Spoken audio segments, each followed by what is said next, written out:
Good evening, one and all. It's Saturday, 23rd of April. Welcome to the Creche.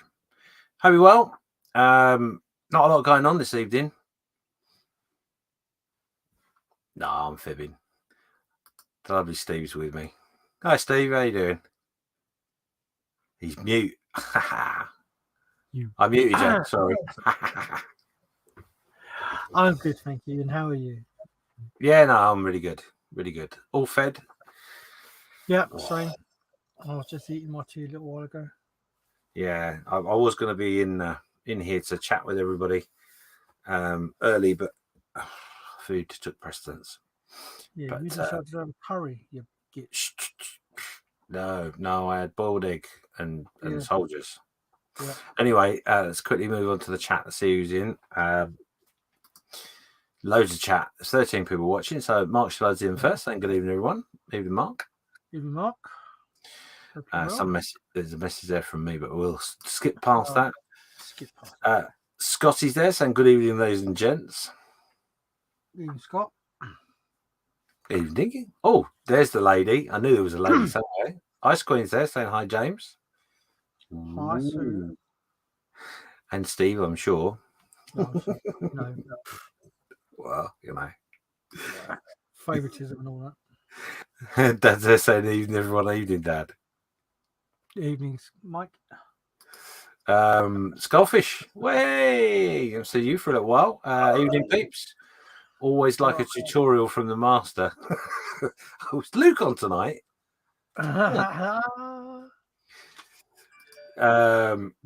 Plastic Monkey is saying good evening, guys. Evening, mate. Evening, Paul. You all right? You're going to have to forgive me. I'm going to scoot past everybody that's saying hello to everybody else because there's lots of that going on. John Alex Scale Modelling says, hi, everyone. Hi, Model Officer. Hi, indeed. Hi, John. And again, there's lots of hellos to each other.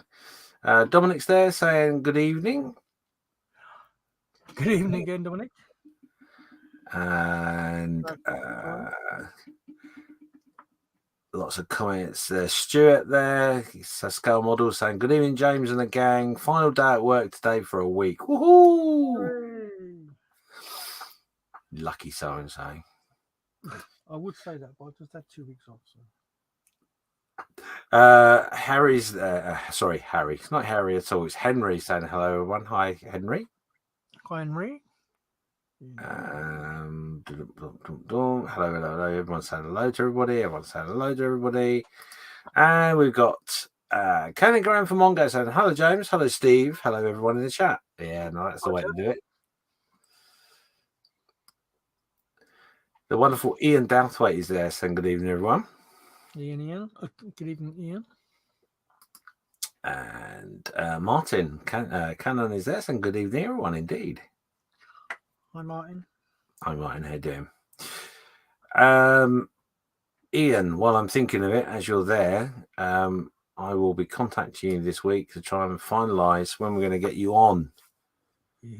So have your diary poised because we will talk some dates and stuff. We arranged a long time ago that Ian was going to come in and give us some tutorials, talking about masters and tutorials. So you're all right for next week then, yeah? Yeah, he's been busy working away and putting something together for us, so that'd be cool. And highly entertaining and what's the word I'm looking for? Educational. Informative and educational. Yeah. Indeed. So that's everyone in the chat. So thanks for saying hello to everybody, and everyone's saying hello to everybody else. That's really, really cool. As you can see, it's just us at the moment. We have got a couple of people that are inbound. They'll join us when they join us. The lovely Nat and Lewis are busy doing whatever they're doing this evening. So they won't be with us. Hence the fact that this evening we're just going to have pretty much a chilled out bench night. We're going to work on a few bits and pieces, which we'll come to in a second. And just have a chat and a giggle, really. So it's good to do this once in a while because it gives you, the viewers, the opportunity to throw some comments in, ask some questions, etc., etc. But we'll just bob along for a couple of hours and see where the stream takes us. Ian's just saying there, I'm off on an ice cream tour of the Highlands from Wednesday for 2 weeks, so mid-May-ish. Can't wait that long. And are you going to give us daily or hourly updates of the ice cream, Ian? It's important to know. A lot of ice cream pictures just recently. I've also been joined by Graham. He's saying hello to everyone. Hi, Graham. And Rob is there saying hi. Rob. And Dominic is just saying, no one is a master. Everyone just does what. Yeah. Very true. Indeed. Very true indeed. So there you go. So yeah, that's the format. What are you going to be up to tonight, Steve? At the moment, I'm just cleaning 2 of my airbrushes because they needed doing because I forgot about them. Oops. Yeah, oops indeed. And then I'll just be carrying on with the Batmobile. I haven't touched anything for over a week, so yeah, been busy at work. So okay. I've just been knackered and Run down. Yeah, just knackered because I've been off for so long, and now this week is my first week of being back full time. And it's just been a bit hectic because we've got a lead chef in who's supposed to be running the place. He's a very good chef, don't get me wrong. I'm having to do all that stuff. Okay. You have to do all the heavy work. No, not heavy work. It's just all the office side of stuff. Right. Okay. It takes time, so yeah. So I've not been finishing until late and stuff. Okay. So you're going to play with the Batmobile a little bit, are you? Batmobile, yeah, I will be. Yes, cool. I've put some stuff in primer a bit earlier, but I've still got some bits of plastic to stick together. Right. What about yourself? Well, it's strange you should say that. As it happens, I have got a bench. Ooh. I got loads of bits and pieces going on the bench at the moment. I have got this. This is my cockpit, my instrument panel detail that I've been playing with. As you can see, I can take it off this. That's pretty good. So basically, that's the front of the instrument panel, and for anybody that may have watched, I stuck a load of wires on it. I was going to say that had wires on it, didn't it? Yeah, I stuck a load of wires on it, and to be honest, the gauge of wire that I used was, I think off the top of my head, about 6 mil, something like that. Far too big for what I want to do. So I got a bit umpy about it, and then suddenly realised that the one thing I wanted to do was to put the backs of the dials on. And I hadn't done so I ripped all the wires off and then went about putting all the cockpit, the detail, of the instrument panel on there. And I haven't got, he says, 1 second, I may have, because I did a bit more research, as you do. Yeah. And come across a picture of the back of a dial, which I haven't printed out. That's clever of me. But anyway, so this is a facsimile. It's not 100% correct, but it's as close as I can get it as to what the back looks like. And now I've got to simulate the wiring that goes on into each dial, etc., which is what I'm going to be doing over the course of the build series that I'm doing. for the Helldiver. When does that build series go out? Well, funny you should say that. It's on Sunday, 11 o'clock. Wow. Yes, that's a good segue, Steve. Well done. So I'll be doing that. I've been waiting on some wire, which has now arrived. Lots of wire. So what I will probably try and do at some point is I'm going to probably put all the wiring in at the bottom here to show what I'm trying to achieve, and then I'll do the top part of the wiring live, and we'll see. We'll see. It's all a bit in the air at the moment. So so that's that. The other thing that I found out is that this is the interior of the said aircraft,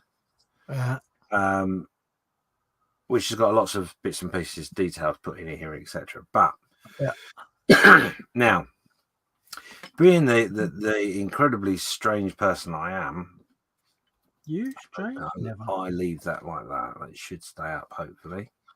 I'm glad this worked in rehearsal. I don't understand why it's not working now. Rehearsal. I mean, like we do a rehearsal. Don't be silly. Yeah, every day. Anyway, so stay up there. It's unusual. Can't keep it up. So basically, the cockpit will go here. The cockpit section, the instrument panel will go here. So there is a gap of this much before the first rear wall.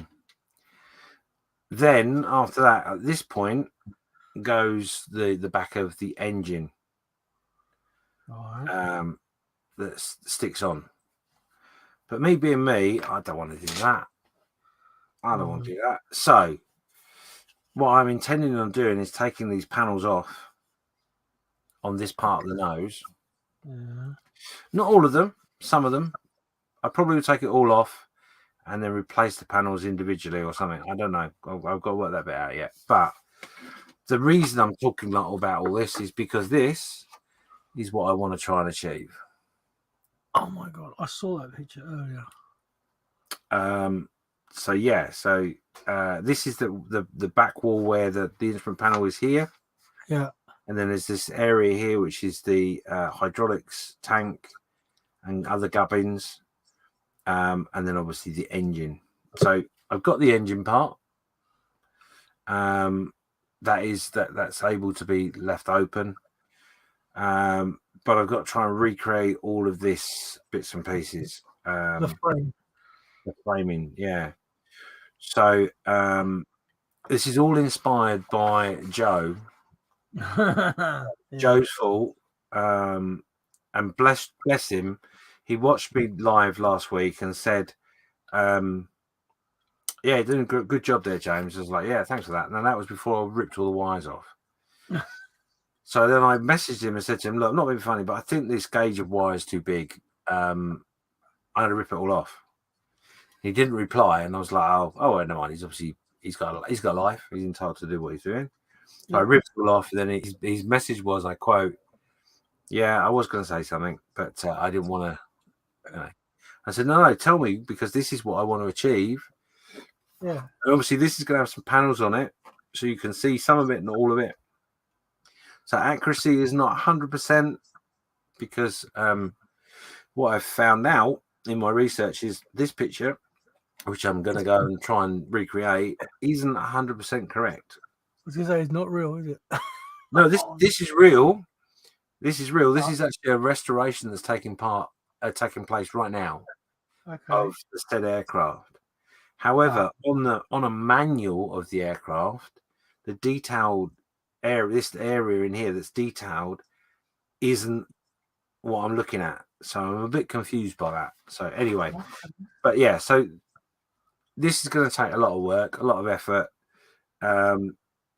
And I think potentially tomorrow we'll be tackling some of this framework here to try and get this ready, and how we're going to play basically to see how it comes out. So the dials the back of the dials might wait till the week after, because that'll give me a little time to play with the wire and get it right. Yeah. Because what I don't want to do is, while I don't mind making mistakes and make myself look stupid, I don't want to make myself look stupid. So anyway, there you go. That's a little bit of a heads up of where it's going. But the other thing, the reason I've gone through that long explanation is this is the back that goes behind the instrument panel. So that's like the firewall, yeah? Yeah. But what I've noticed, I don't know if I could show you this, but there you go. That's the fit. Oh, bit of a gap. So, yeah, it doesn't slot in perfectly. So, of course, once I start cutting panels out of this, that's not gonna. No, yeah, I see your problem. It's gonna be fun. So yeah, so hence that's why I haven't cut it off and started fapping about with it. What I think I'm probably going to do is I'm going to try and build the cockpit up with this bit. So the bit that I've just shown you, ready for the engine. Get that all glued in place. So the interior needs to be done. Yeah. Not necessarily glued together like both halves, but certainly one half does. Mm-hmm. Because obviously there is a bit of pinching that's required, as you can see. I don't know if you can see just how much force I'm putting into that. Oh, I can see a little bit. It's still not 100% right. So yeah, it's quite a bit of pinch. But hey, you'll manage it. We'll get around it somehow. It's all part of the fun, isn't it? Right? Yeah. Yeah. So there are some other very interesting pictures I've printed off that I will go through on Sunday. Yeah.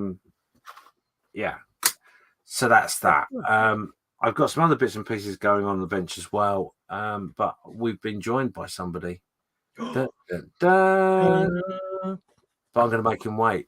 Black Rifle Models is there saying, folks. Talking of the master and the tutorial expert, here he is. Luke. Evening, Luke. Nice to see you here, mate.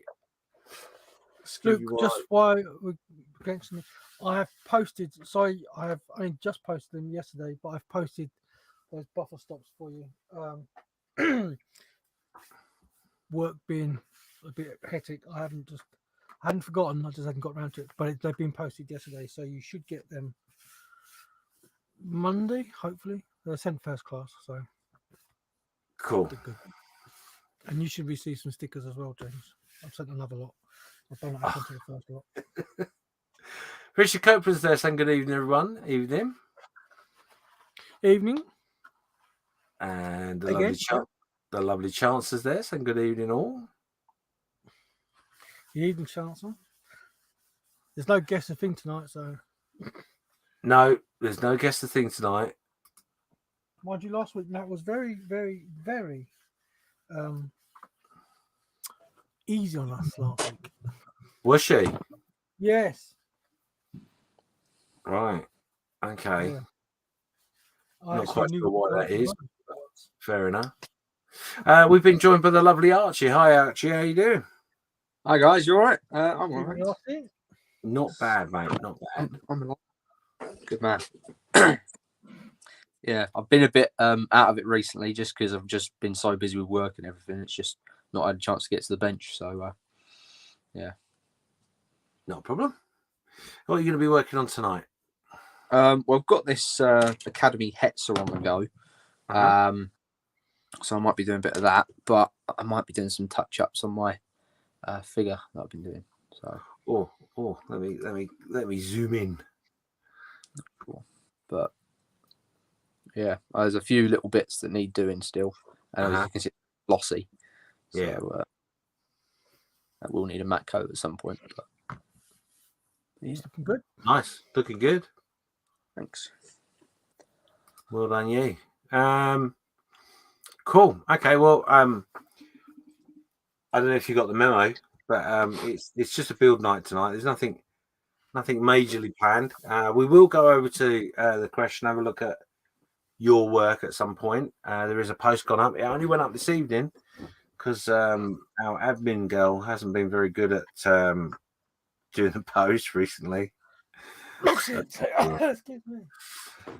But anyway, let's move on. So Scott is saying, looks like a good job for the contour gauge to recreate the bulkhead. Possibly, but probably not. I think what I'm going to do is, I'm like I say, I think I'm just going to try and get the cockpit sorted and it in place. And as long as I've got half the squeeze on, so to speak, the other half will be easy. So, yeah. Graham's asking what aircraft is that? So that aircraft I just showed you is, I'll show you the instructions because it's so much easier. So it's this one. Yeah, it's the Infinity Models SB2C for Helldiver in 1/32 scale. So good detail on the kit, quite nice kit. But since last week, I've discovered there are some issues with the kit that I wasn't aware of. So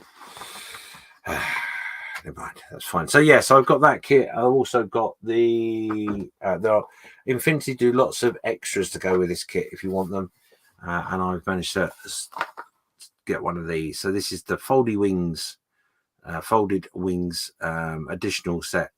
So that's something I've obviously got to do major surgery to get the wings folded, which will be fun. I've never done it before, so could be interesting. And then to stick it on a live show as well. What could go wrong, really? Yeah, not a lot. Sorted. Yes. So there you go. That answers that question. Luke says awesome. Thank you, Steve. No problem, mate. No problem. John is just saying about your figure, I believe. Great shading and highlighting on that. Oh, thank you. Well done, you. Thank you. It's taken a while to do. Cool. So there you go. That's what we're going to be up to as such. One other thing in which I'll quickly show you, just because I can, is the other thing I've got on the bench on the go is my my Heffalump. So yeah, this should be in prime already, but isn't. And there is a reason for that, because what I've done is I've done the figures, which that is one of them. That's the second one, and that's the third one. So and that goes along with the fourth one that's over there, but is primed, the fourth one. So what my aim was to get the figures done to a point where I was happy for them to be primed, and then prime the whole lot in one go. And then I suddenly thought to myself, yeah, how am I going to hold this and prime it without getting finger marks everywhere?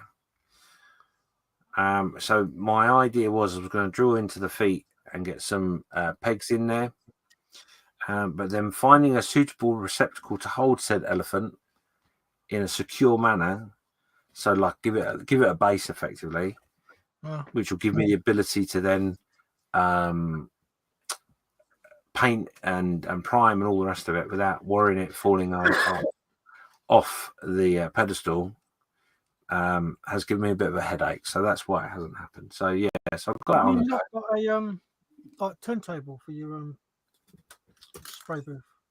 I have got a turntable, but the problem is if I put the elephant, like, there's a certain place on the map. Yeah, as you see, it's a bit topply. Oh, okay. So I have a turntable. If I could get it on the turntable and it would stay there, I'd be happy enough with that. But I'm not convinced it's going to stay there. And what I'm worried at, luckily, there's nothing major on here that it technically will be broken. But you know what it's like. Yeah. If that falls off there and something breaks, I'm in a world of bother. So that was why I was thinking more along the lines of drill some holes, put some pegs in, and get it stuck onto something, and then I can hold the base, and I haven't got to worry about this. Because if I put it on a turntable, I can spray it, of course. Yeah. But then when I want to start painting it, it's going to be I've got to hold it. And what I want to try and do is reduce the amount of holding of the elephant. So yeah, I have a plan, but I haven't managed to get that bit done yet. So yeah, so got that. We've got the box that goes on the top. That's all ready to go with primer. So we're getting really close to priming on her. Yeah, and that's everything that's got going on right now. Loads of stuff. And of course, I've got my Airfix build that I want to start as well, but I can't get to it. Never mind.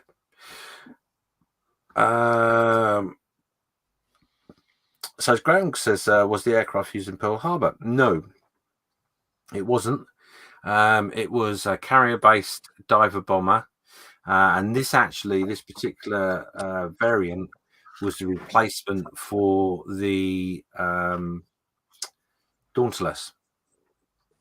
So a little bit later on in the year. So later on in the Second World War. So it was carrier-based, and it was used in the Pacific Theatre mainly off carriers. However, there were, I found out, British versions. The British did have them as well, and they were flown from land bases. So yeah, there you go, a little bit of history, bit of fun. John's just saying there, heffalumps and wowzers. Yes. Luke is saying no more nails self-adhesive. No more nails self-adhesive pads, James. Yeah, possibly.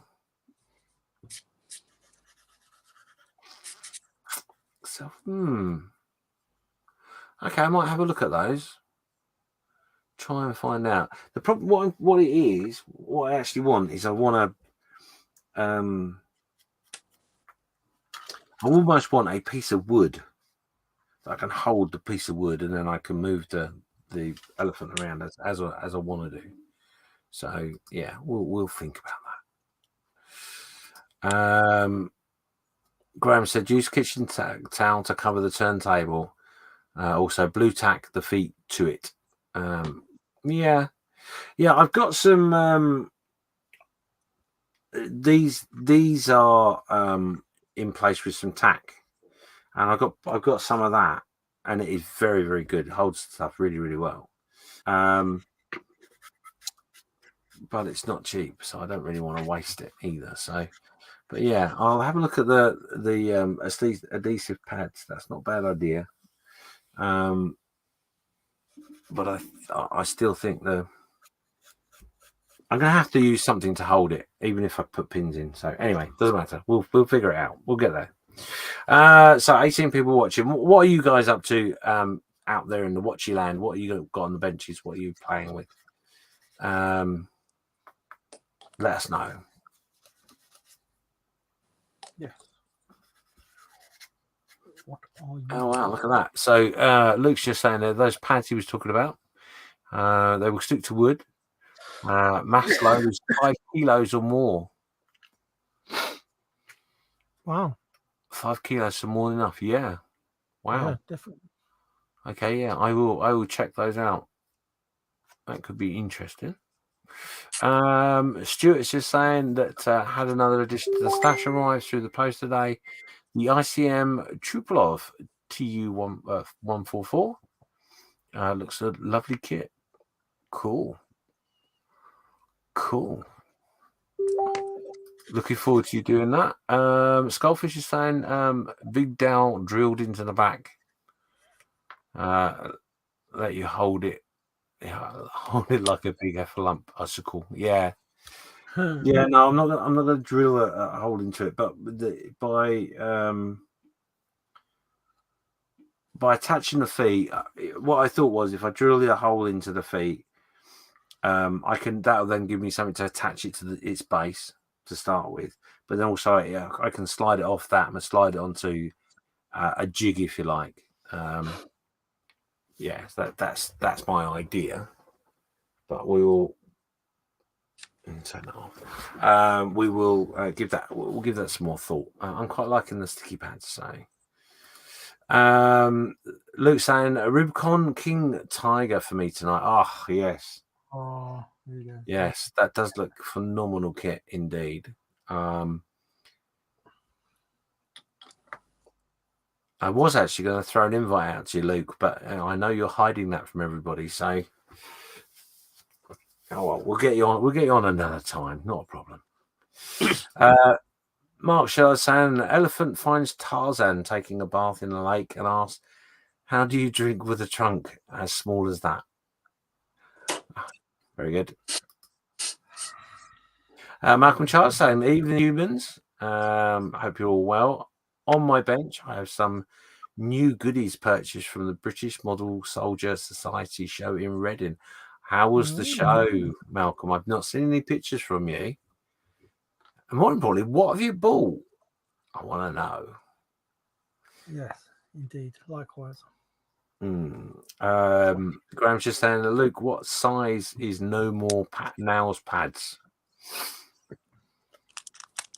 That's such a mouthful.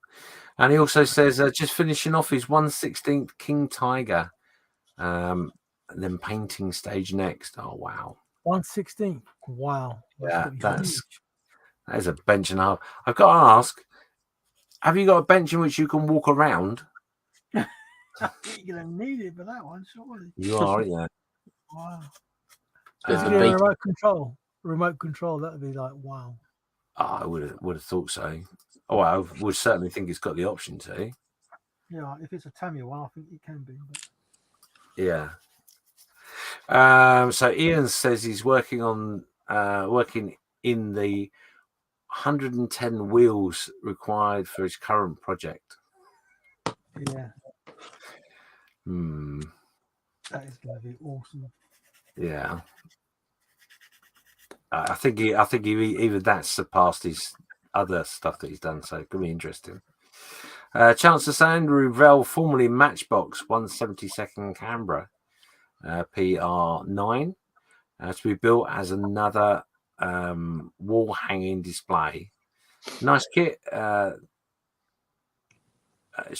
it does shows it's a Matchbox originals. I love Matchbox personally. Still got some upstairs. Plastic Man says just sorting the part for the 148 or parts for the 148th U-boat. Oh my god, that's a monster as well. That is, yeah. That's the one that Ted done, isn't it? Yeah. Luke says no issues. I'll just use a different camera. Oh, true. Yeah. I'll throw you a link over in a minute, Luke. Yeah, if you can, that'd be great. Yeah, it'd be good to get him on it for a laugh. Yeah. As we're just chilling. He's also saying the pads are 2 centimeters by 3 centimeters, but can be cut down with a sharp blade, no issues. Oh, there you go. I hope that answers the question for you, Graham. I'm certainly going to be looking into some of those because they do look quite interesting.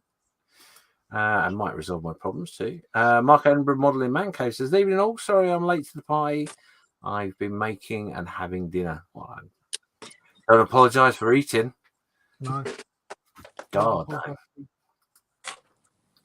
Ian Douthwaite says, "My garden wall is the boundary to Greystoke Castle. So technically Tarzan is my next door neighbour."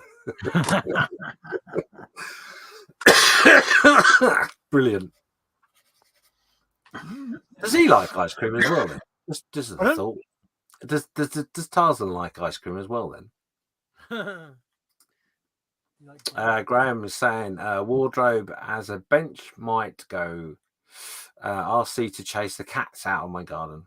Excellent. Okay.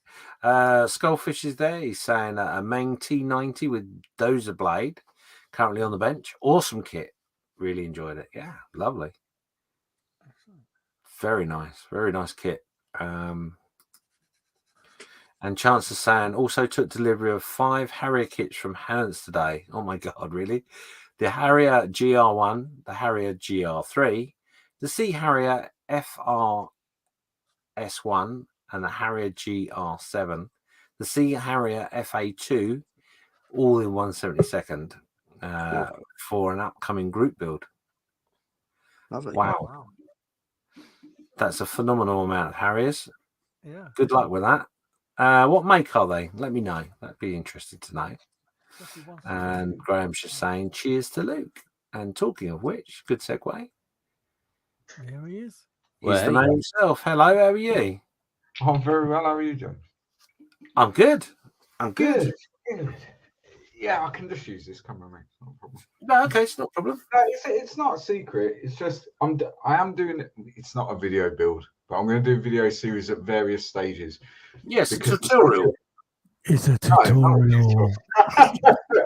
No, but it's such a phenomenal kit. Influence doing a tutorial. Had a look. I was like, this is so worthy of doing a few videos about it because the detail at this scale is just exquisite. It's phenomenal. I don't know how they've done it, to be fair.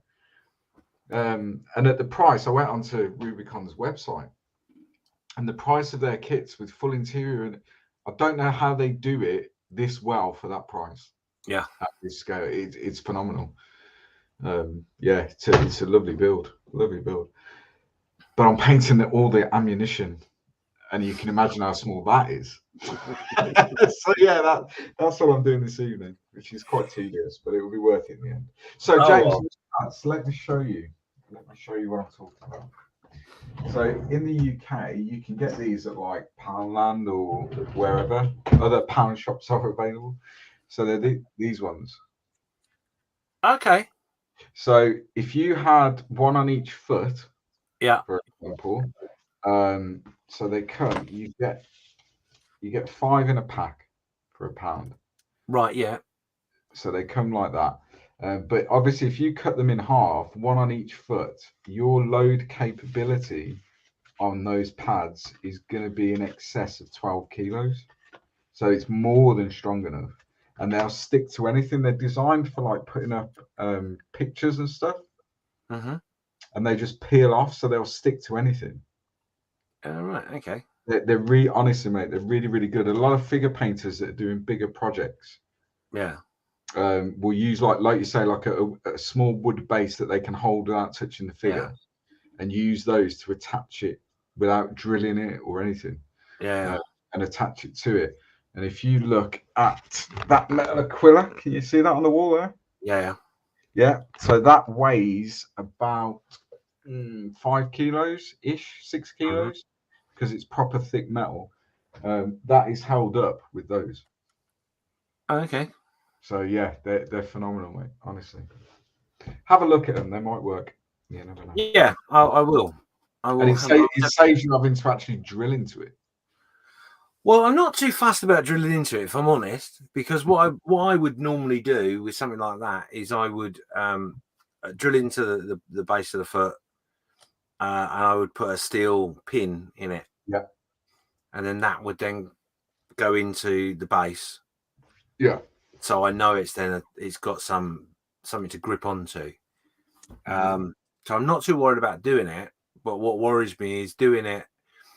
What I thought of doing was drilling it, getting the pins into the feet, putting it onto the model so I knew where the holes were. Yeah. And then attaching the said steel pins to the base and literally just pulling the elephant off. Okay, yeah. And then going to a piece of wood, for example, that has got some steel pins in that it can then slide into. Yeah. And then I can use it. However, with that magnificent way of describing it all, it still doesn't stop it slipping off the steel pins. That's the risk if you're tilting that wood to get underneath it with your airbrush or whatever. I'm gonna at some point. It's always a risk that it's going to slide off. Whereas with those, it's going nowhere. I mean, you obviously, when you attach it to the diorama base or whatever, obviously you're going to pin it. Obviously, because we all do, don't we? We're going to bit of super glue and stick it on some static grass, but some people. No, anyway, but yeah, you're going to pin it. But the problem is, like you say, you could even do that with the pins and cut one of those pads into 8 squares. You know, just at the side of the pin, just to give it that stability whilst painting it, to stop it sliding off those pins. Yeah. Well, I mean, to be honest, I could just, if I got a piece of wood with the pins, I could just literally slide it down the pin. Yeah, absolutely. Essentially, you get 5 for £1, so it's going to cost you 20 pence. It's nothing, is it? You know, how much was that elephant? You don't want to drop it. You don't want to drop it. That's really nothing, honestly. Yeah. Well, like I said, the only things that realistically, the only things that are really breakable on it are the ears. That's my fear. Is to drop the elephant on its side, snap one of the ears in half, and then you've got an ear with a really bad vein going on. Yeah. So what I did, I don't want to do that with this one, this SAS Trooper bus that I did. Yeah. So that's on a steel rod, which obviously goes into the base. Yeah. But when I was painting it, because obviously I wasn't using the base to hold it while I was painting it, so I did exactly what you said. So I got a piece of wood, and I put the pad on, a whole pad, and then drilled the hole, pushed that through, so that on the bottom here, I'll put this camera, on the bottom here was the pad. So I could actually manipulate the bust on the wood without worrying that it's going to fall off. And that's exactly how I did it. So great minds and all that, James. Great minds. Wow. Mediocre minds. We'll go on. Well, I was going to say the masterminds. Wow. Some would not. Oh dear, you could make a program out of that, I'm sure. Anyway, easily fell down another rabbit hole today.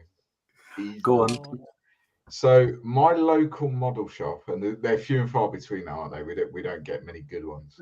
But it's been there for years and years and years. And it's basically got 3 sections, well, 4 sections. So it's got a scale modeling section, which is really well stocked up, all the paint ranges, everything. Then it's got an RT section. Then it's got a fairly well stocked Warhammer section. And then it's got a model railway section that I have never, ever been in. I've never been in that bit of the shop. I've been going there for years. I've never been in it. But obviously, we're building this big boy. And Ian Douthwaite has essentially thrown a gauntlet down with what he's doing with his. So I thought, well, I've got to do something other than stick it on a plastic track and call it done. So I came up with the idea of putting like a building on it or something to give it an idea of scale, because obviously the big boy is a massive train. So today I went to the model railway section of said shop. Oh my God. I could have spent a lot of money in there. Luckily, I was originally going to go unsupervised. But luckily, so now it was like, oh no, we're out and about. You got dragged out of the shop, is what you're telling me. And I cannot believe the price of some of those things. Especially the DCC ones that are sound fitted. Honestly, they were like $450 each just for the engine.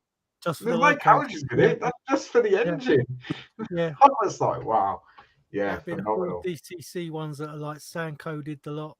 Yeah, just unreal. But how impressive are those things? Yeah. I could have spent a lot of money in there. Well, I think the I might get the price wrong on this, but I'm fairly certain Hornby just released a platinum Jubilee engine. Yeah. And I'm pretty certain that's about £400-500 quid. Yeah, that seemed like it. They varied in price from about 150, I suppose, are the cheaper ones, up to like 450, 480, and I was like, shiny. We have a spare room, don't we, babe? I know I've got a gaming table, but what I could do with that spare room. That platinum one. It's not happening. It's not happening. But yeah, impressive. I've never looked that close at the railroad stuff, to be honest. But even their buildings, like not the card ones, and I know you're a big fan of paper models, but not the card ones, like the proper kits, just unbelievably detailed. And like the wheels. Is it wheels kit? Did they have wheels kits? And I did buy some. He's done an American one. Why are you looking for that? What was that you were just trying to show, Archie? I'm just trying to be a pain in the ass, but it's nice. Look at that. Take the sleeve off. Yeah, they had a few of those. Yeah, nice. But, that's just one of the ones I've got upstairs at the moment because it's in the works, as it were. Wheels kits, is that the right one? Wheels. Yeah. I mean, I bought those, which are essentially relay boxes to go next to the track. But that's all I was allowed. But yeah, some of this stuff, some of their buildings and their trackside furniture, I suppose you'd call it. Yeah. That's phenomenal. And there was a church. There was a church that was, I suppose it's 1/76 scale. I thought it was like a European church or cathedral kit. A kit, or was it a resin? No, it was a kit. It was styrene. And it was a kit. And I thought, you know what? You could put that on a base with like a Tiger tank or a Sherman or whatever in front of it. Even 1/72 you get away with, because you're creating that depth perception, and some trees, and it would look awesome. And then I looked at the price of the church, and I was like, yeah, maybe not. Maybe not. Because that was almost 150 quid for that church. Cool. Yeah. Unbelievable. But yeah, impressive stuff. I know Malcolm knows a fair bit, doesn't he, about sort of the railroad stuff. And yeah, I've never looked at it that closely, but I will be paying a lot more attention to it. That's for sure. Yeah, I used to have my own setup, which I built myself. That was DCC. And even back then, just converting an old loco from DC to DCC. Oh God! If it wasn't DC, if it was an old loco, oh my God, it was a complete pain in the arse. But I think, like James, you and Malcolm have touched on it in podcasts and stuff about the crossover between different, not necessarily genres, between different hobbies almost. Yeah. And like what these railroad guys do with their layouts and the terrain and the buildings, and like there's a lot to be learned. If you want to put a diorama together, there's a lot to be learned from them, definitely.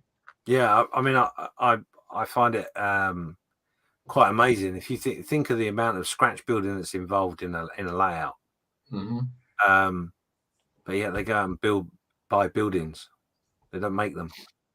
Or the paper, which is just like,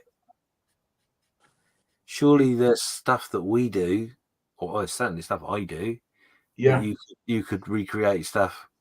Yeah, so much more cheaper. If you look at a lot of the Warhammer guys as well, because a lot of the terrain that you'll see on a gaming table, because the pre-made stuff or the kits are so expensive, a lot of people scratch build terrain. Yeah.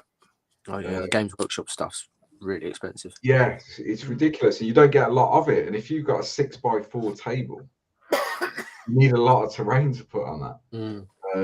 So a lot of people scratch build stuff. And again, that's another area that as scale modelers, if you're putting a diorama together, some of the techniques and the materials they use. I've just ordered some actually. It should be here tomorrow, and I think you've tried it, James. Is it cardstock? Cardstock. Yep. Yeah, and I watched this guy, and he was building. It was like a 40k outpost building, and he was using this stuff. And I was like, you know what? That's for the price that it is. For the, you get 10 sheets for £8 or whatever. I was like, I'm gonna have a go with that. So I've just wandered off to show you the there it is. What you can achieve Because didn't you do some windows, James? Do I remember you did some window frames out of it? I seem to remember I did a tutorial on it. I seem to remember you did, yeah. I think it was live as well, wasn't it, James? Like you're a whole new level. You're doing tutorials live. Well, the reason I choose to do it live, Luke, is because when I stuff it up, I can put it all down to the fact that I was doing it live. Yeah, it's the pressure of being live, isn't it? Absolutely. There you go. Yeah. So yeah, there you go. That is just purely. Well, it's not purely. I lie. This is cardstock. The windows are balsa wood. Yeah. And the detail on there. If I. Oh, you've got like the proper stonework and stuff. Well, no, it's not. It's well, yes, it's meant to look like it, which it does, James. Good job. But this is from an haberdashery. Wow. Okay. Yeah. So I will show you. It is that. So what's that? Like lace or? No, I didn't put my knickers on it. Thankfully. I use the wife. I'm not ruining mine. Oh no, I'm happy to say I wear lace. It's good for you. Anyway, it feels very nice on the skin. No, this is the stuff that you get stuck around like furniture. Yeah. So if you go into like Hobbycraft, for example, you can pick a little roll up. I mean, there's not a lot there. There really isn't. No. I mean, I've used 2 bits, and it's probably enough to do another 2 bits. Yeah. Not a lot of money, a couple of quid, I think it was off the top of my head. Oh, there you go. It's 0.8 meters is what that was apparently. But yeah, all you do is just stick it on with a bit of PVA and paint it. And they come in all sorts of shapes and sizes. You can be as fancy or as crazy as you want to be. I bought that one, which I've used here. Yeah. And I've also got that one, which is a bit thicker. Yeah. As you can see, I mean, that's a good 4 or 5 mil thick.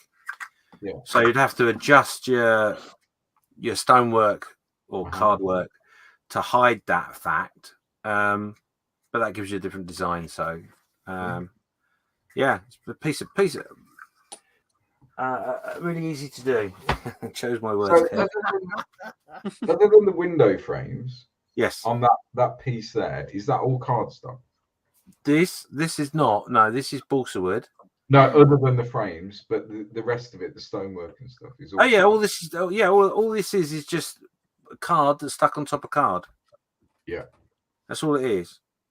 And basically, what you've got to do is you've got to deconstruct the way the building looks. So you've got your flat surface, and then you've got to figure out how to then build it up. So you've got your little stonework effect on the side here. You've got a little ledge. You've got a little under ledge, if you like. Then you've got your relief, stone relief. Yeah.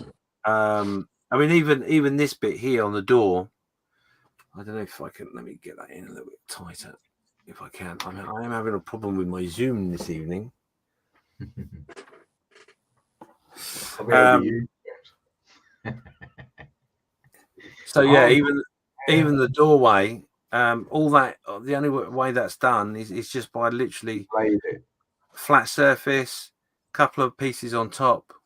And then you just sort out the relief how you want it, and then paint it so it looks like stone. But the only thing I found difficult with it, was that he says zooming in is really easy, zooming out is not.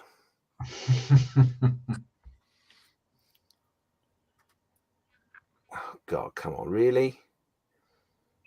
Yeah, so as you can see, that is no longer straight. Okay, so it will warp over time. No, it will warp. Yeah. Is that when you put paint on it? Does the moisture sort of? No, because what you do is with the top surface when you put the paint in, on top, you seal the card. You have to find a way of sealing the card so it doesn't retain the moisture. Okay, so did you use what did you use, like water dome PVA or? Exactly that. Yeah. Okay. Yeah. So the reason I'm thinking, if anyone remembers, probably about 3 years ago, I started a RUC Land Rover. So you know they're grey armoured Land Rovers from Acura Armour. Yeah. Full resin, but at that time it was way beyond my ability, for want of a better word, because as you know, Acura Armour kits, I mean, they're great kits, they're super detailed, but they're full resin, you know. And I was like, what am I doing? And the instructions are lackluster at best. And I was like, what am I doing? But I kept it anyway. The instructions are basically that bit goes there. Yeah, and then a photograph of the finished model. Yeah. I mean, luckily, I've been around those vehicles, so I got a rough idea of where things went and how it looked and all the rest of it. But I thought, rather than watch it and ruin it, I'll put it back in the stack and come back to it at a later date. So I think I'm about ready to tackle it now and finish it you off. were ready 2 years ago. Right. I'm going to cut you short for a second because we've got someone else coming with us. Yeah. It's Karl. Good evening, boys and girls. Hello, Karl. Evening, Karl. Oh, Karl's still in uniform. I am still in uniform. I've literally been in about 20 minutes. Oh, that's not helping my flashbacks, mate, seeing that uniform. No, that's ruining my Saturday, Karl. No, thankfully I've got about 4 days off now, so I'm good. Hey. How is everyone? Very good. Yourself? Tired. It was going so well this morning. The mornings are okay. It's just the day goes on, it gets worse. Yeah, and then it just went to hell in a handbasket, basically. So yeah, it was fun. Well, I'm glad you're here. I'll give you a moment to recover, get yourself recovered, etc. I'm just going to quickly catch up with the chat because Lucas talks so much. I'm well behind. Sorry.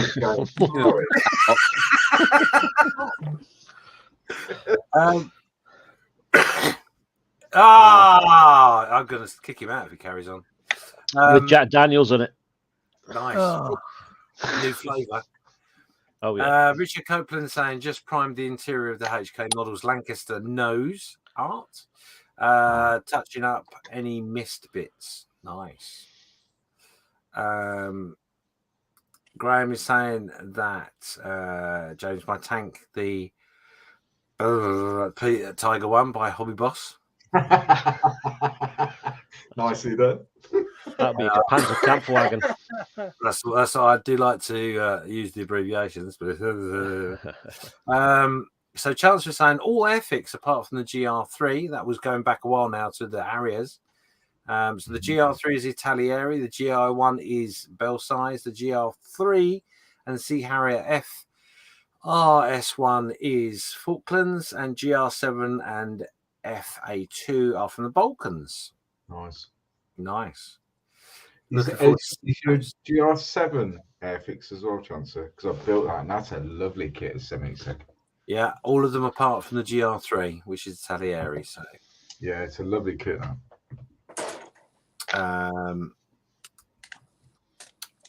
Chancellor said, I will need to hunt down the US Marines Harrier AV 8B from Desert Storm and the GR9 and AV8C from Iraq and Afghanistan.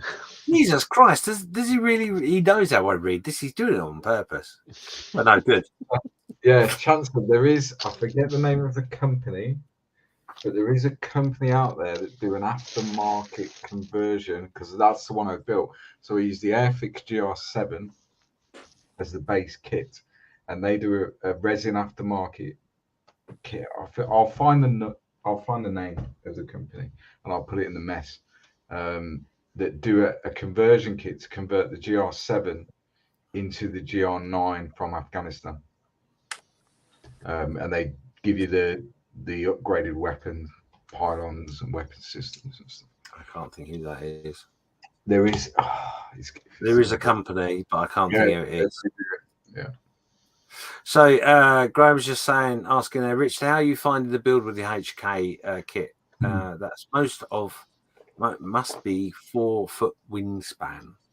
Yeah, it's another person that's got a walk around bench. No, I think he's doing the He's doing the nose kit. The nose cone, yeah, just the nose bit. You know what? I think you've got that, haven't you, James? Yes. Yeah. Now I understand that. Yes, again, it's my reading. I apologise. Yes. Oh no, that's a cracking kit, and you don't need a walk around desk for that. I seem to remember, James, a few years ago at Telford, that you had an elaborate plan. Reference those nose kits. Yeah. Something about doing the nose art from each squadron. I can't remember, James. You have to refresh my memory. Something like that. I can't remember. Going to deny all knowledge now. You know that, don't you? I can't believe it. I think we've lost connection with Luke there for a second. He's gone. I can see his mouth moving, but nothing's coming out. I'll have to reboot there. Yeah, my internet's rubbish.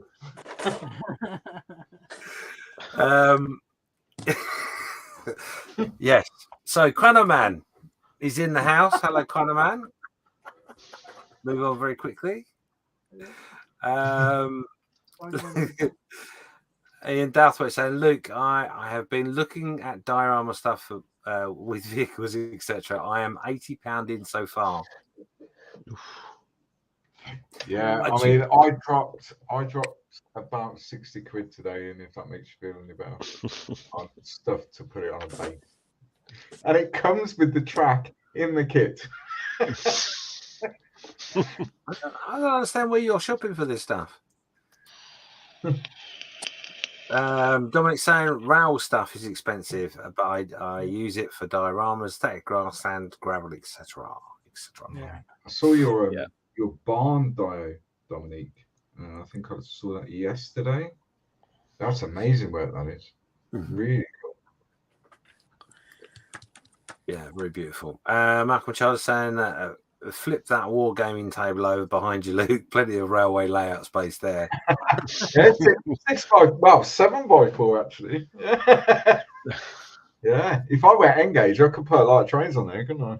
Now, just to help you, Luke, right?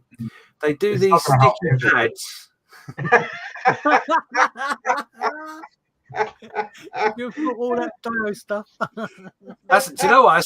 That's a really good idea. Is just press a button and the table just flips over. The table flips over. Yeah. I mean, you can actually buy.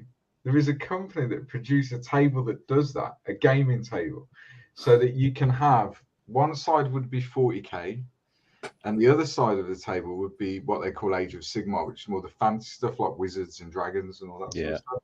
And this table does flip over. But they're about £7,000 for the table. I bought some NDF on some legs. Honestly, all you need is just a piece of wood with a metal dowel all the way through one in the middle of it, and like 2 pence to put into a hole to stop it from keep going like that. Yeah. That's all you need. Yeah, there's your scale difference between the two. Okay, the top one's Engage, isn't it? That's N. That's N. That's AA. So you could get a lot of Engage, as you say. Archie, when I was in the shop today, I did get a bit confused, and the guy didn't explain it very well. So HO scale and 00 scale, I know they're different. So I think HO is 187 and 00 is 176. Is that right? So yeah, 176 is 00. Well, the only I don't 100% know. I think you're right about the scale for HO, but the track gauge is the same, and 00. Because when they first, I'm not going to get into it too much, but when they first brought out 00, to get the motors in the bodies, they had to make the body slightly too large to get the motor to fit. So they had to, as I say, make the body wider. So really, gauge-wise, it's right, but the width of the body isn't in scale. But whereas HO is completely in scale. because when I was looking at stuff today, I was looking at some figures, and they're nice and cheap, luckily. Yeah. But I was looking at some figures, and on the box of the figures, it was saying HO/00. But when I looked at figures in comparison to the 187th train that I'm building, they looked way over scale. Yeah. For HO. So the knock stuff figures. I don't know, Steve. Was it the yellow box? Yeah. I just know they were very expensive. Yeah, probably the knock stuff. Yeah, that's the German manufacturer one. Yeah. So quickly go back to the chat. Sorry, Chancellor said when I was into World War II war gaming, we built a lot of Metcalf and super quick card buildings. They were great fun to build, and standalone kits if you fancy something a little like a little cottage or garden or something. Metcalf. Yeah. James Moe is saying good evening. Oh, James. Evening. Some rascal saying good evening all. It's Mr. Karl himself, and it's just jumped. Can you believe it? I just want to really go through this because I'm a little bit behind on the chat. So Richard's saying, Graham, it isn't the front section. I don't have a room for the whole thing. Yeah, so we're talking about the Lancaster. Yeah, great looking kit. I have got one in which I will be making something of. I have a second one coming for something else. I have absolutely no doubt you'll make that 10 times more complicated than it needs to be as well. Yeah. Well, the second one is down to the original conversation I had with Luke, but we'll cover that in a minute once I've done the chat. God, you lot are hard work tonight. I'm going for a big boy wee, James, don't worry. Okay then. Make sure you wash your hands and shake hard. Not too hard. No, leave it. John, it says Luke here in the Netherlands is one man who is very good at what James made. He has a Facebook group. We'll look him up for you and share, indeed. If that's allowed, James. Yeah, of course it is. Yeah. I'm sure it will be. James Mower is saying railway kits are fun, but no instructions. Graham saying because it would have to cost a lot. Airfix, Chancellor says, are releasing the GR9 kit in September. They are indeed. Nice. And yes, looking forward to that actually. David J. Perkins got a number for him. GR9, that is a tank, isn't it? No, GR9 is a Harrier. Get out of it, you. It's like a flying tank car. How much was the nose kit? The nose kit is fairly reasonable in price compared to the cost of the full thing. I think you'll find that's was 60 quid, I was going to say about 80 to 90 quid. I think they are at the moment, something to that effect. That's cheaper than I was expecting. Yeah, I was expecting 100 plus. They're well worth it. Well worth it.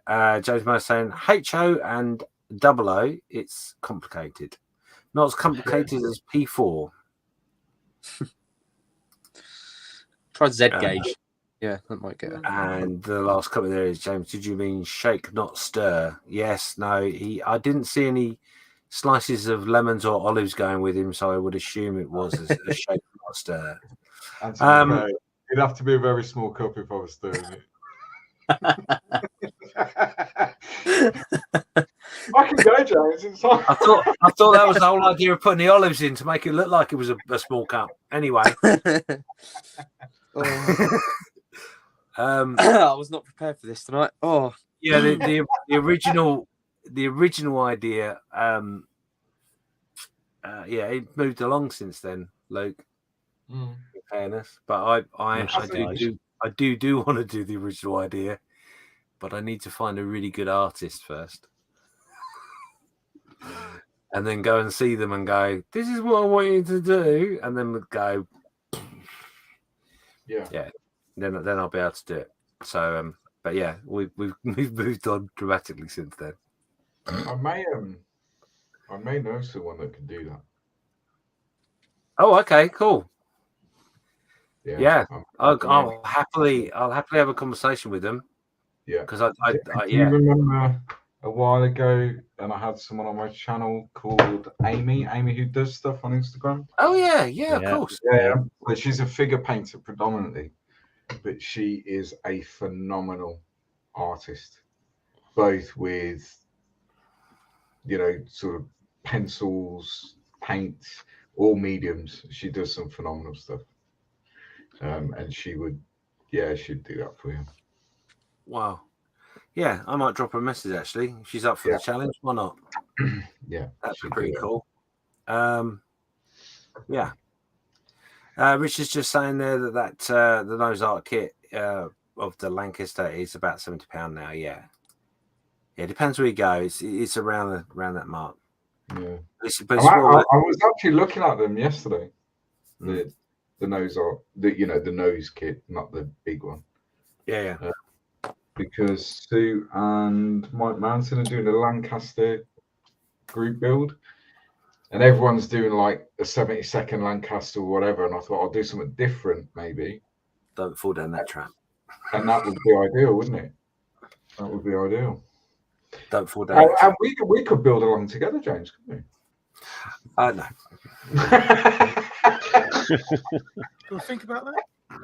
There's far too many traps in this hobby. Yeah, no, I actually have got just there the 148th Lancaster from HK. Nice. Yeah, that's just there, and I've also got the Tamiya one as well, but I'm not going to do the Tamiya one. But the reason I've not done that, apart from the fact it's like squirrel everywhere. Yeah, I've got something special for that, and I've also got a 148th B17 from HK, which has also got a special project for. So, yeah. Is that what you were talking about yesterday? Not the project you've got in mind, about the pink spots. Was that the B17 that they did that on? No, that was me going big doolally. Basically, the Americans in the Pacific War tried loads of different schemes and stuff to try and make their aircraft invisible.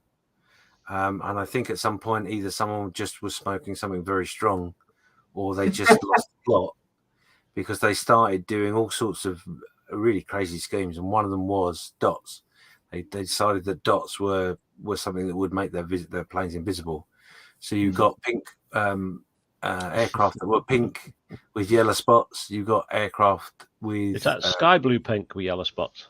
Blue spots, and you should look it up. Honestly, there's some amazing schemes. If you can imagine what the Dazzle schemes were like on the ships, they try to repeat that on an aircraft, but by not.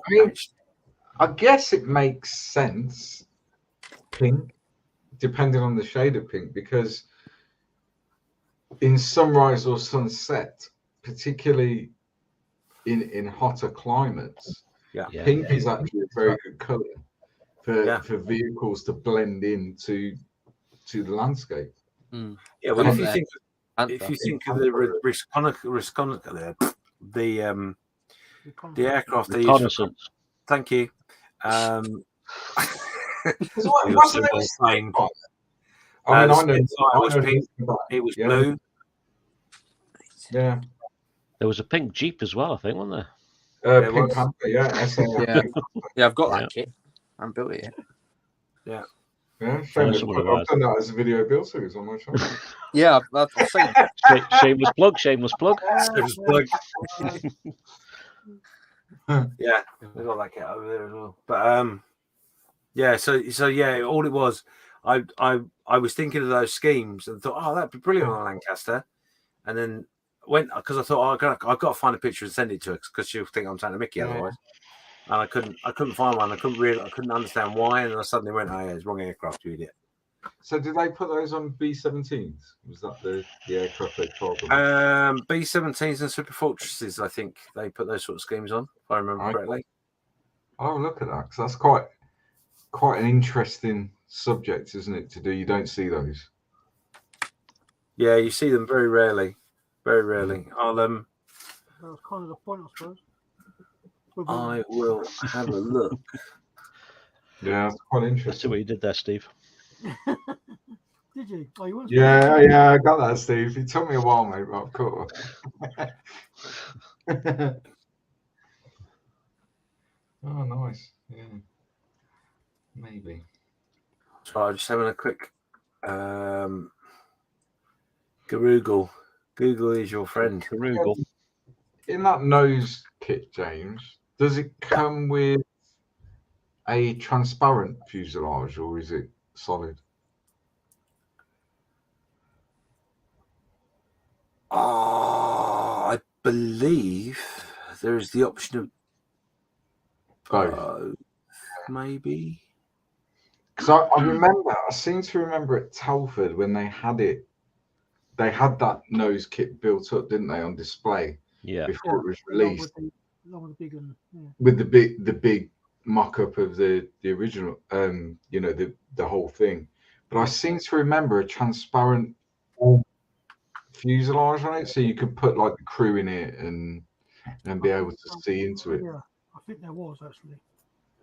There was on the main aircraft on the main. Yeah, but I thought there was one on the cockpit art as well. I'm fairly certain there is. I haven't got the box to hand; it's upstairs. But I'm fairly certain there was, because I think that's what I was going to try and use that for something else. So yeah, I think there is that ability. Okay. Right, there we go. This isn't pink. He says, bear with me a second.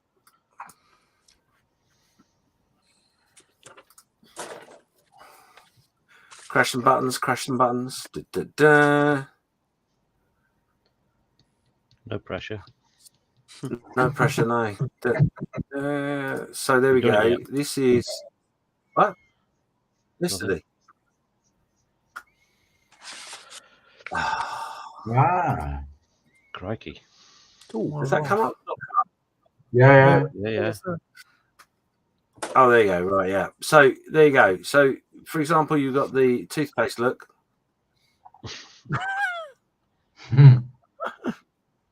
Other brands are available, or that one, which is obviously Blue's Dots. But that's just for a very, very quick Google. That stand out like but there are loads and loads and loads of them. You'd think so, wouldn't you? And you say that. I bet if that was in but front. Then again, I suppose if you're looking for an aeroplane, you wouldn't be expecting to see that, and you think it was something else. You'd be looking for that dark outline. Exactly. So you'd be looking for a dark sort of outline, wouldn't you? Shape. Which I guess is the reason they did it on ships, isn't it? It wasn't a camouflage; it was to break up the shape. Yes, that's what it was. Aiming at them a lot more difficult, and I guess that's the same principle. Yeah. Especially on a distance from a ship, you're not gonna. It wasn't so obvious, was it? Malcolm is saying, "Great camo, I can hardly see them." And stealth technology has come a long way, indeed. Yes, absolutely. It's not a walnut on your bench, is it, Karl? No, I'm having a go at making dragon eggs. Oh. It's a good segue, that, James. It's a good segue. Walnuts. Oh, has someone got their nuts on the table? No, I got a dragon egg. No, he's got a dragon egg, but I was trying to create a segue for you, so you could making a segue for your nuts. Well, I got to be honest with you. I don't really need an excuse not to talk about my nuts that are on the table, so let's do that. Not a problem. Lovely. As it happens, there you go. I got my nuts on the table. There you go. So if you're not aware of it, there is a group build that will be starting very shortly. Well, actually, in the beginning of next month, funny enough. And it involves these. These are walnuts. And the aim is you break a walnut in half. It gives you 2 halves, because that's what happens when you break things in half. And the idea is you make a diorama or something that goes into the one half. As long as the second half sits shut flush, you've done what's called a walnut challenge build. And if you want to know more about this, you can head over to the Facebook group page, which is the Walnut Challenge. No, the Walnut Group Build Challenge Facebook page. Not a mouthful at all. This is something that we started on the Just Making Conversation podcast. Long story. Basically, Malcolm ordered too many nuts. But anyway, let's not beat him up about it. No, let's. Oh, okay. In that case, so Malcolm basically. No, I'm not going to. Yeah. So if you want to get involved, very easy. Go and buy yourself some whole walnuts and split them in half. Or if you can't find your nuts and you want some help, then get in contact with Malcolm. A small donation on the Just Buy Me a Coffee page for JMC podcast, and he will pop his nuts in a bag for you and send them in the post. What's not below? Well, yeah, he could pop a load. You never know, but it'll all be contained in a bag, so it'll all be safe. Don't worry. And defuzzed. I'm glad you said a bag and not a sack. Yeah. Well, stole that from me. So it's it all come about because some idiot looked on a Google search, found a picture of a model on in a walnut, and went, "Oh, that's good. That'll fit into what we're talking about," because we were talking about nuts, obviously. And and one of our listeners got inspired. Can you believe he built a diorama of a Kuba? I don't know if you've seen this. Have you, Luke? The Kuba wagon? Yeah, I've seen it. Yeah. So he built a Kuba wagon in one half of his nut, and then flipped it over with another Kuba wagon that was on fire with flashing lights and everything, all in a walnut. Crazy, totally crazy. It's impressive work, definitely. Oh, it's amazing. Malcolm's got soundboard in his and moving parts and all sorts. He's even got smoke. I'm really looking forward to what Malcolm's going to do. I think we are. Malcolm. No, it's quite funny. It seems to have caught people's imagination, which is really great. I'm really pleased. Yeah. So get involved. Definitely. And even the master Luke is getting involved himself, so can't be bad. Sorry, James, I think your internet's dropped out. But I don't have the button, so I can't do anything about it. I know. There's a shit shame, isn't it? Yeah. Luke, send me a message.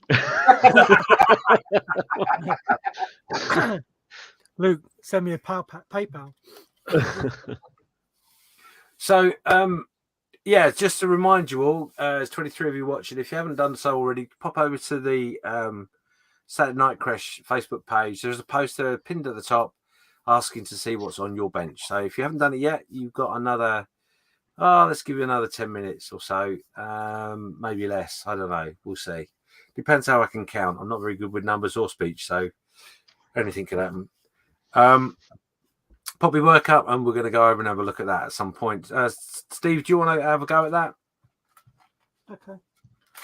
Just palm that off. I mean, pass that over to you to do. It's called delegation, James. Delegation. That's what you need. Yeah. If you want to be a record breaker. Anyway, that made me sing. Chat. Let's have a look. While Carl's fiddling with his eggs. Indeed. I Oh, here we go. James Mayer was saying liberators mainly. Okay. So yeah, liberators were used as well for the Dazzle trials. Just Google it; it's well worth it. Chronoman's just being very polite and saying I got very nice nuts. Thank you very much. Mark Shellard is saying trying to crack any other nut would make my eyes water. Quite possibly, depending on what you're trying to crack it with. Luke, yes, it does come with transparent half. There you go. It does. Thank you. James is saying, James Moore is saying walnut whips. Yep. I used to love those walnut whips. Yeah. Yeah. Don't come with a walnut on top anymore, do they? No, because of nut allergies. Yeah. Yeah. How crazy is that? Why? I'm not being funny, but if you've got a nut allergy, why would you buy a walnut whip? I'm not being funny. Why? Because people want to claim. Yeah. That's why McDonald's have to put on their coffee cups contains hot coffee. Yeah. Yeah. Well, I know that. Hot liquid. That's what I've ordered. No, actually, I dispute that. I dispute that quite vigorously.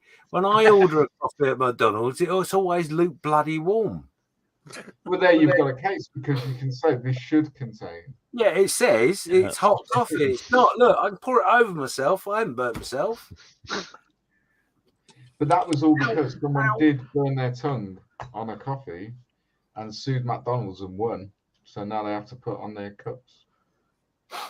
So the lesson should be learned is don't stick your tongue in things that are hot.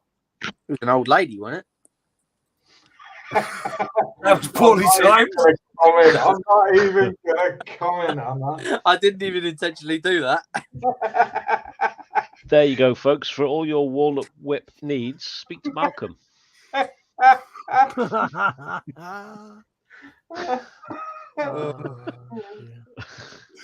if you take nothing else away from tonight, the advice is never stick your tongue in something hot.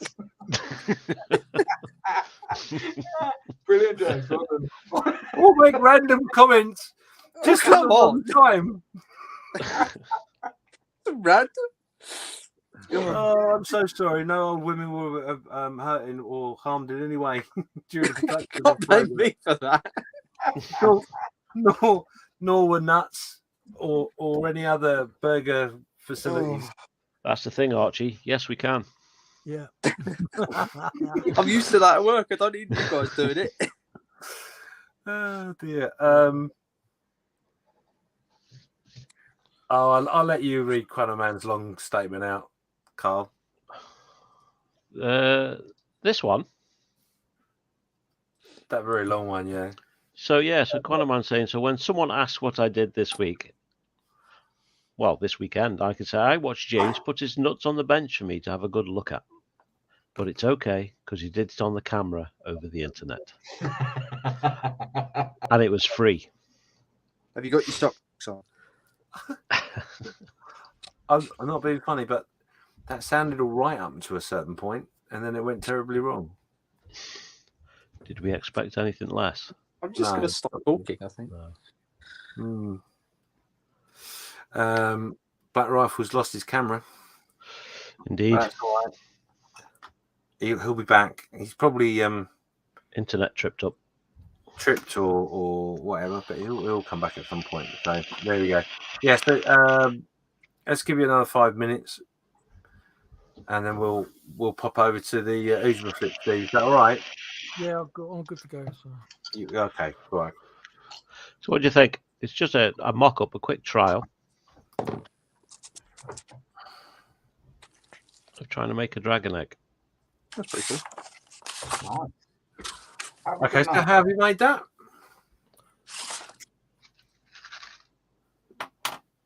Drawing pins. Yeah. Okay, yeah. Nail varnish.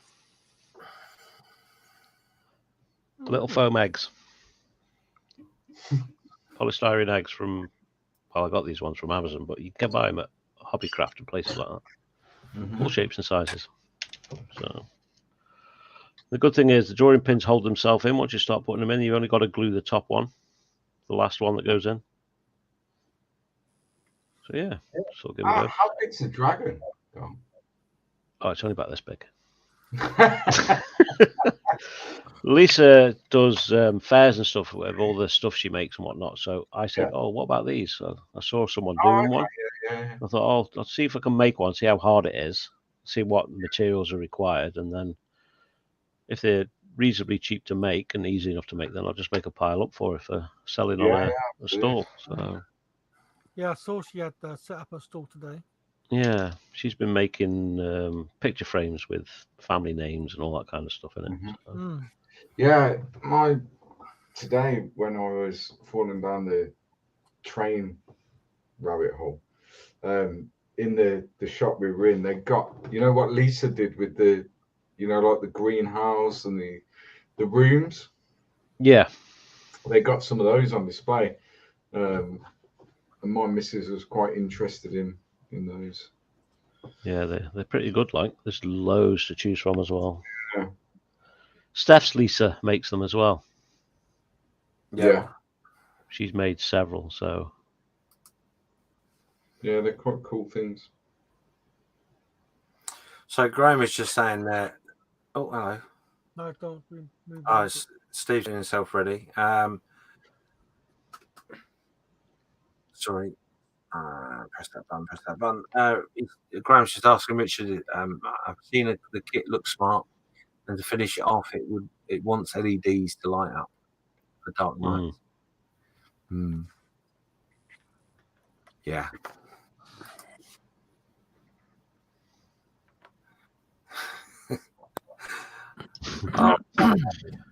He's full of puns tonight. He is full of it tonight. Ian's just saying there that he didn't fall down the train rabbit hole. I was pushed. Yeah, I'm taking no responsibility at all. I got to be honest. You two are both blaming each other. So I think we basically made a pact and jumped in together, holding hands. Good idea. Well, I'll tell you what we could do, Ian. We could blame Mike Mountain because he's not here. So yeah, his absence signifies his guilt. What's he doing? Big boy. We'll have to get him on 1 week. Yeah. Definitely. Yeah. Karl, you'll have to remind me later to talk to you about getting Ian on. Yes. I've got a provisional date he sent me. Excellent. In answer to the reason I'm saying it gives me a segue to say to Ian, I haven't replied to the message because I can't at the moment, but I have seen it and I'll have a chat with the guys. I will get you in as soon as we can. Sooner the better. Everybody wants to be here for it because we all want to learn. Yes. Steve, are you ready? Yeah. All right, I'm going to hand over to Steve. Steve's going to go through your work. If you haven't done it already, you can post it in, but Steve might have to refresh and go back to it. So if you do post something in from now, can you please put a message in there to say that you have, so we know what we've got to refresh. So over to you, Steve. Thank you, no. Do that. Yeah. So, post went up today. Apologise, it's been a bit late. A little bit. Life because we're organised here. Yeah, we are super organised. We stick to the organised. So first of all, we have Ian Duffwaite, and there you go, Luke. So progress today with the 187 Big Boy Loco. Many sub-assemblies in paint and primer, with many wheels to deal with. The Titan 187 truck kits are truly awful. Huge mold lines and sprue attachment points. However, once cleaned up and in primer, they are starting to look a bit more presentable. He doesn't mess about, does he? No, he doesn't. When he does something, he really doesn't mess about. Just get it done. Just goes full hog. Wow. Yeah. So he said earlier 110 wheels. So there you can see him at the back there. Now, I like doing tank wheels, but that's like in small batches compared to that. Yeah. That's like nothing, is it, in comparison? Really. Yeah, and talking about said wheels, there they are. Crikey. Yeah, that's yeah. He's having a really good time with that, isn't he? He's having a really good time. See what he did there. Thank goodness he's not here all week.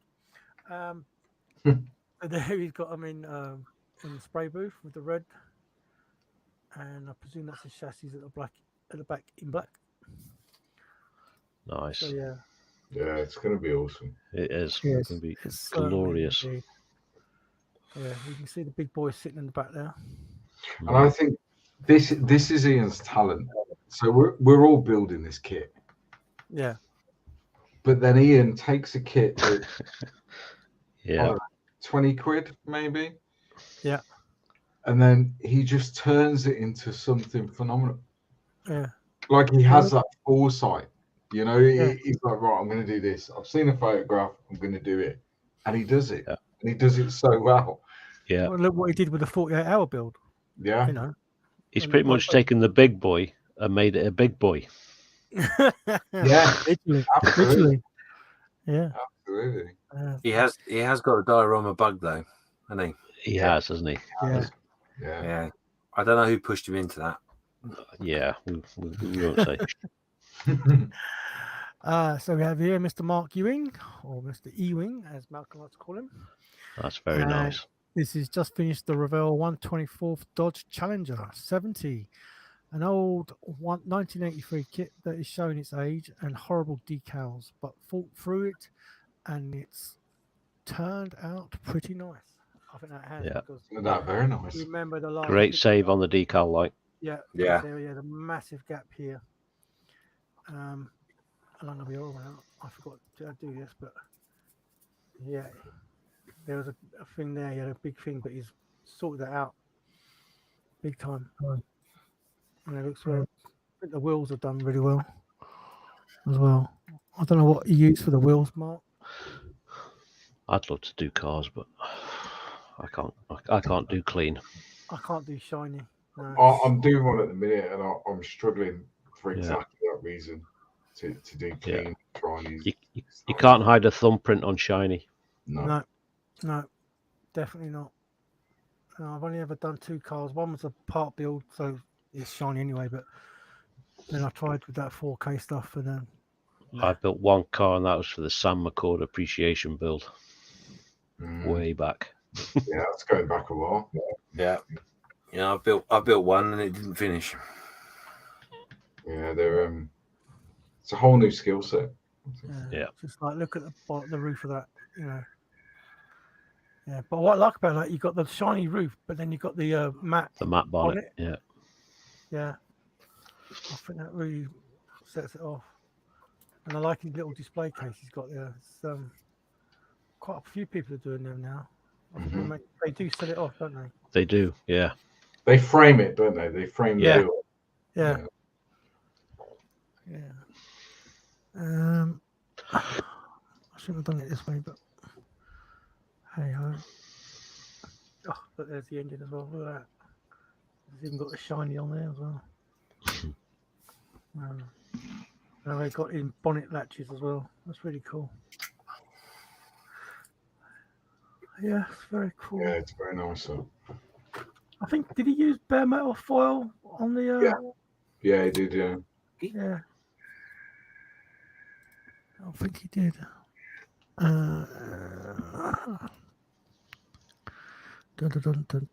It looks a lot bigger than it actually is, doesn't it? Yeah, definitely. And I think that's helped by the display area it's in. Yeah, it's good. It's pretty good. Like I say, I can't do shiny to save my life. So next up we have it's Mark again. He's also started the Tamiya 124th Mazda RX-7. It's a simple kit with not many parts and pretty nice for a 30-year-old kit. The body has been painted in Tamiya LP metallic red with the rust in them. I think that's the rest. The rest, no, it is the rest. That's me, can't read. With the rest in a mixture of metal colours and semi-gloss black. Nice. Yeah, it's going to look awesome, isn't it? It's going to look like the one we've just shown. Yeah. Oh, no, I shouldn't have done it this way, but hey, I'm starting now. Yeah. Yeah, that's pretty cool. Once you've got that 2K or whatever they call it, 4K. Yeah, 2K, yeah. Oh, here we go. There's always other parts painted. Yep. Quite good. Then we have Mr. Scott Shorey himself. Simple hairspray chipping under a few lightened shades of the Russian 4BO base colour. Started slowly on the lower hole to warm up. Tacom T54B in 130 fit. Tresemme hairspray, acrylic paint and a few flat brushes of varying sizes and a sharpened toothpick. Nice. That's good. That's pretty good. Yeah. I like that. And have fun. Yeah, with armor builds, it's. Yeah. I think there's a misconception, and Karl, I know you built a lot of armor and do it very well. There is a misconception with armor builds that you just weather it, you can cover up the mistakes, and that is true to a point. Those little details like that, that separate a build from another. You know, those little scratches underneath by the running gear, by that, unless you really look closely at the build, you're never going to see.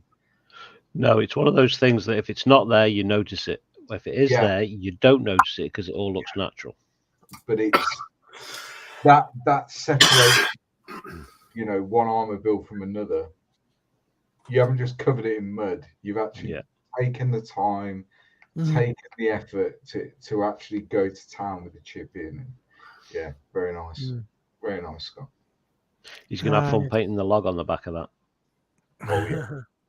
Oh, yeah. So I'm hoping he hasn't glued that in place. Yeah. Made a little start on the rear engine deck and mud guards. It's a nice kit. Classic kit. Yeah. Yep, very nice. Well done, Scott.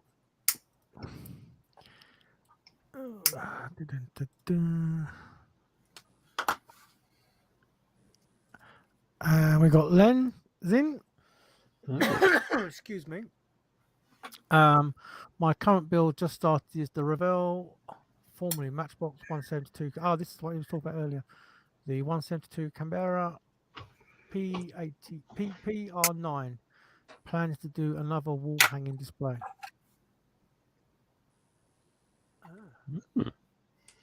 It's a nice looking aircraft, isn't it, the Canberra? Yeah. It's like a load of tubes with wings, isn't it? Yeah, but it's that golden age of aviation, isn't it? Yeah. You could almost say retro, couldn't you? Yeah. Yeah, it's going to look good. So we've got a well there. This is what I mean with his wall art. Yeah. This is completed last Sunday for a special schemes group build.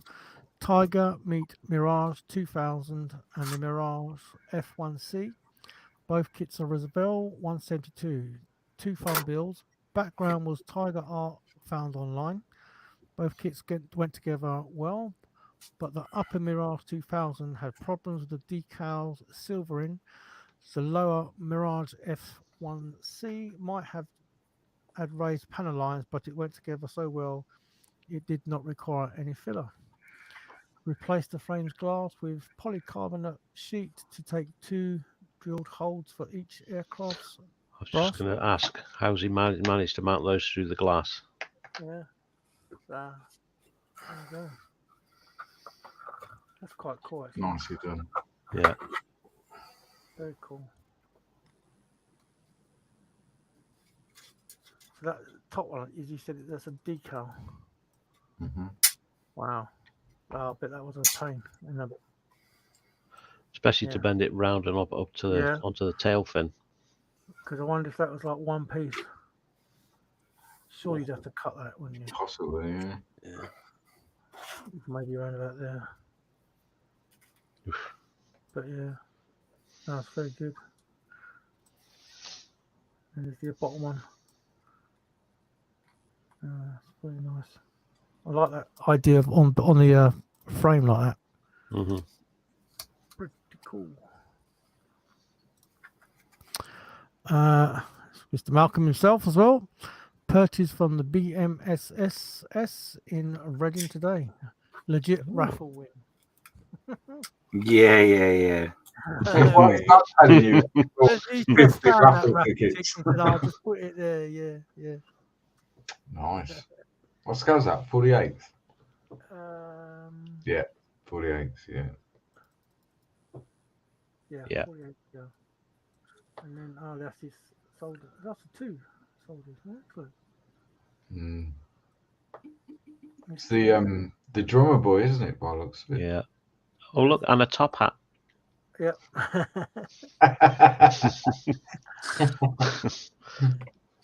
He's doing really well with his figures lately. They're really doing some amazing work. Yeah. Yeah, not annoying at all. Not at all. And he himself, Mr. Luke Castle, Rubicon 156 Consteiger. No, I probably killed that. Yeah, King Tiger. King Tiger, okay. Colin Steiger. Colin Steiger, yeah, okay. Can't recommend these enough. Yeah, it's progressed a little bit since then, but yeah, they're just phenomenal. Are you enjoying it? I'm loving it, mate. Yeah, because the two kits. Yeah, like I was saying earlier, I don't know how at that price point. I don't know how they've managed to get so much detail at that scale, at that price point, and get it to fit together so well. Yeah. The two kits I got, one of them, it's literally one sprue, but the amount of detail on that one sprue is just like wow. Yeah, so hell of a lot of detail there. Yeah, it's progressed since then. So the engine decks, or the engine and fans, are all complete now. So those bits you can see at the side of the engine, they're all done now. I'm just working on the shells now, really, to put on the racks and stuff. But obviously, at that scale, they're tiny. So yeah, I can imagine. And this is Dominic. Wow. That's nice. And it's a Sherman M4A3. Yeah, that's good. Again, that looks like bigger scale. That looks like something like 1/16th or something. It does look big there, doesn't it? Is that a 48th or a 35th? I think it's 1/35th, isn't it? I'm not sure. I don't know. It did say in chat. Look at the size of them. Each one of those is 1 centimeter. Yeah. And he's doing. So that's it's got to be a 48th, isn't it? Yeah. And they're fill tracks. So he's got there. Careful, Steve. What? You're being watched. Hi, Hannah. Hi, Louisa. Yeah, that's cool. Yeah, that's very nice. It's a very, very difficult thing to do, I think, on something that's essentially olive green. Oh, yeah. There's a scale model to create that variation in the green is actually not an easy thing to do, but that's nailed. I've failed many times. Yeah, me too. And it just looks like a big green box, doesn't it? Yeah. But the variation on that is just right. It's not too heavy. It's not gone down the Spanish route of, really highly exaggerated modulation. It's just right. I like it. It's also like I presume that it's a decal there, but and it's the way he's faded it out. Yeah. Yeah, and here as well. It's that attention to those little details that make all the difference. Yeah. Yeah, you don't really notice them until they're not there. No. Exactly. Details. Yeah, yeah. And then you're like, oh, they haven't then done you go, that. there's something missing. Yeah. It'd still be good, but there's something more missing. Pictures as well. There you go. Oh, nice. The baby's work as well. Wow. Yeah. He said, I made this Sherman 2 years ago. Everything works, still wheels move. Only thing that doesn't work are the tracks. Brand is Ryfield. Oh, there you go, 35th. 135th. Fit was great. Details are awesome. There you go. Look, just showing there all the suspensions working there. Yeah. Nice. There we go. And there's a frill. That's not something easy to do on a 135th kit either, is to get the suspension to actually stay working. Yeah. It's not easy to do and get the model to sit flat. Yeah.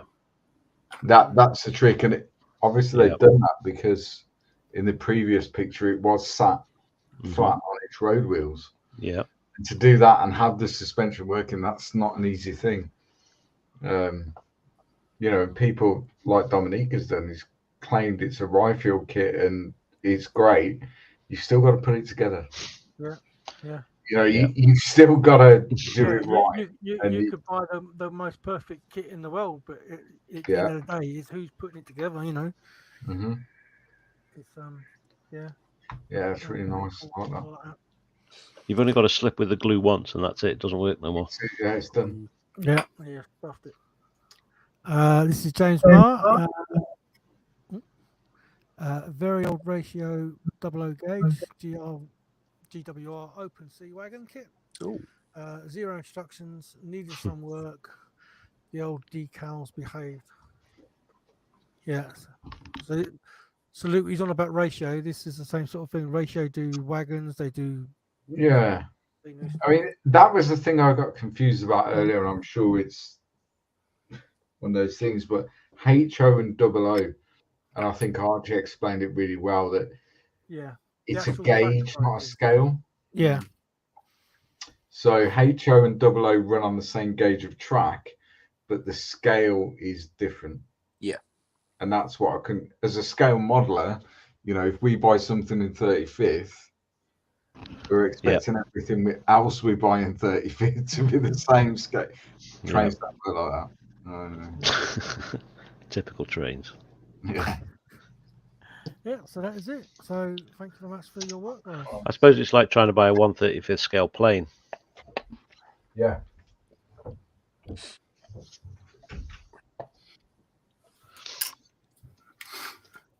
Well done, Steve. Yeah, nice one, Steve. Thanks for that, and thanks everyone for sharing. Yep. Excellent work as always. Sorry, I took a moment to do a little bit of model making. Outrageous. Terrible. How dare you? Yeah. I know. How very rude. So I've managed in that very short space of time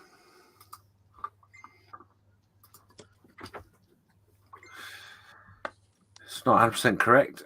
I've got a bit of fettling to do, but I've managed to put on the first edging for the panels to sit on. Oh, okay, yeah. I don't need all of this, but what I've done is I've just got a piece, I've stuck it in all the way around just to see how it would look. And obviously where it's not behaving, which is the bottom where it's maximum twistiness, that will be covered up, so it won't make any difference. So yeah, that's the first bit of framework done. Nice. Very good. Very nice. Yes, I wanted to try that to see whether I can do it and whether it's how easy it is. And then all I've got to do is the so this is stuck me pencil. Oh, you've done a good job there, James. So this is the bit here I've just stuck on. Yeah. So as you can see, there's a gap there, so I can cut a little bit of that off. There'll also be a gap here because this is going to have a bar across, and then I've obviously got to do the physical bars as well, which is going to be a little bit more complicated because if you notice at this end where these two bars meet, this is a flat section. So the two bars have got flat ends which bolt onto a bracket that's on the airframe there. It'll be a C bracket, won't it? I would have thought. Possibly, yeah. Those bars will be welded onto a C bracket and then a bolt through the C bracket to the chassis. So James, do you have a rivet making tool? No, I don't. Oh. Why? No, I was just wondering. Go into that level where you're going to open it up. But I can give you a top tip because I looked at I think is it RP Tools? Yeah. Punch and die set. Yeah. It's like 70 quid or something. And more, yeah. And I was like, wow, I can't justify really spending that sort of money. And then one of the Warhammer terrain guys that I follow, he had from Amazon essentially it's a leather punch set. Yeah. Yes. I can't put my hand on it at the minute, but it was like 12 quid and you get, I think there's about 9 different punches in that. Yeah. It works really, really well on plasticard. Yeah. Nice. Good idea. And it honestly, I mean, you obviously a bit of test and adjust. It's not perfect. No. And to be fair, I wouldn't use it on leather because I don't think it would go through. But on thin plasticard, it works really, really well. So I got one, and then Alan Parker got one because he was detailing I think it was a 12 scale engine. And he wanted some rivets, but didn't want to fork out the 80 odd quid or whatever on the RP Tools set. So he got, and actually, with a bit of test and adjust, it really does work. It's really good. Yeah, there's different ways in which you can do it. The die set is a good set without a doubt. But you can also simulate your rivets by not actually making a hole at all. You can actually buy them. You can buy little dots you can stick on. Yeah. So now there are some in the modelling world that are out there. But there are also similar ones at Hobbycraft. Yeah. I'll tell you what else works. I'm going to show you. So if you look at this terrain piece here, which is very much a work in progress, not finished before anyone judges me, but you see all those silver rivets? Yeah. They don't come on the kit. However, Sanena is very much into a nail art and all that cool stuff. Yeah. And on Amazon, or she goes to it's like a warehouse, I suppose, like a wholesale cash and carry place, and gets all this nail stuff. Yeah. You get little self-adhesive dots. Yeah. That cost like 2 quid for 100. Yeah. And you just put them on, paint them up, job done. You got really. I wonder if diamond art things would do the same thing. Same thing. You can get them small enough, depending on the scale. Yeah, same thing. Yeah, that's exactly what I've been using. Funny enough, is that I did. I can't remember what I put it on now. Oh, it was the. Oh no, it wasn't. Oh, it doesn't matter. I did it on something. Can't remember what it was, but that was literally that. That was a sticky lump. Yeah, they work really well. Really well. Because actually, that's all you need, isn't it? You just need that visual representation. Then with the paint, wash, and everything else. Yeah, works really well. I'll tell you what I have tried, and I've heard that's pretty good. Well, I've tried it, but it didn't. I found it wasn't very consistent, so I stopped. Use a bit of your Spro Goo, and just get on a toothpick and just dab it. Yep. I've heard people do that, but you then have to trim it up at the end, Archie, because obviously you're going to get that as you move the toothpick away. Yeah, you're going to get that point. But just with a sharp blade, you can just trim that off, I guess. Yeah, like I say, I can't imagine that being too consistent. No, that was the problem. That's the problem. Yeah, size-wise as well. If you're trying to depict a size of it, maybe. Yeah, it's when you've got all that stuff on your brush and you have that twitch. You know that twitch. Right across. Yeah. I did try it there a little bit. You can't really see it on the because I ripped all this grate out and put my own in, and you can just about see there. I tried it there. Oh yeah. Yeah, you can see it. So it was just something else that I heard that could work, but it didn't really work for me. So.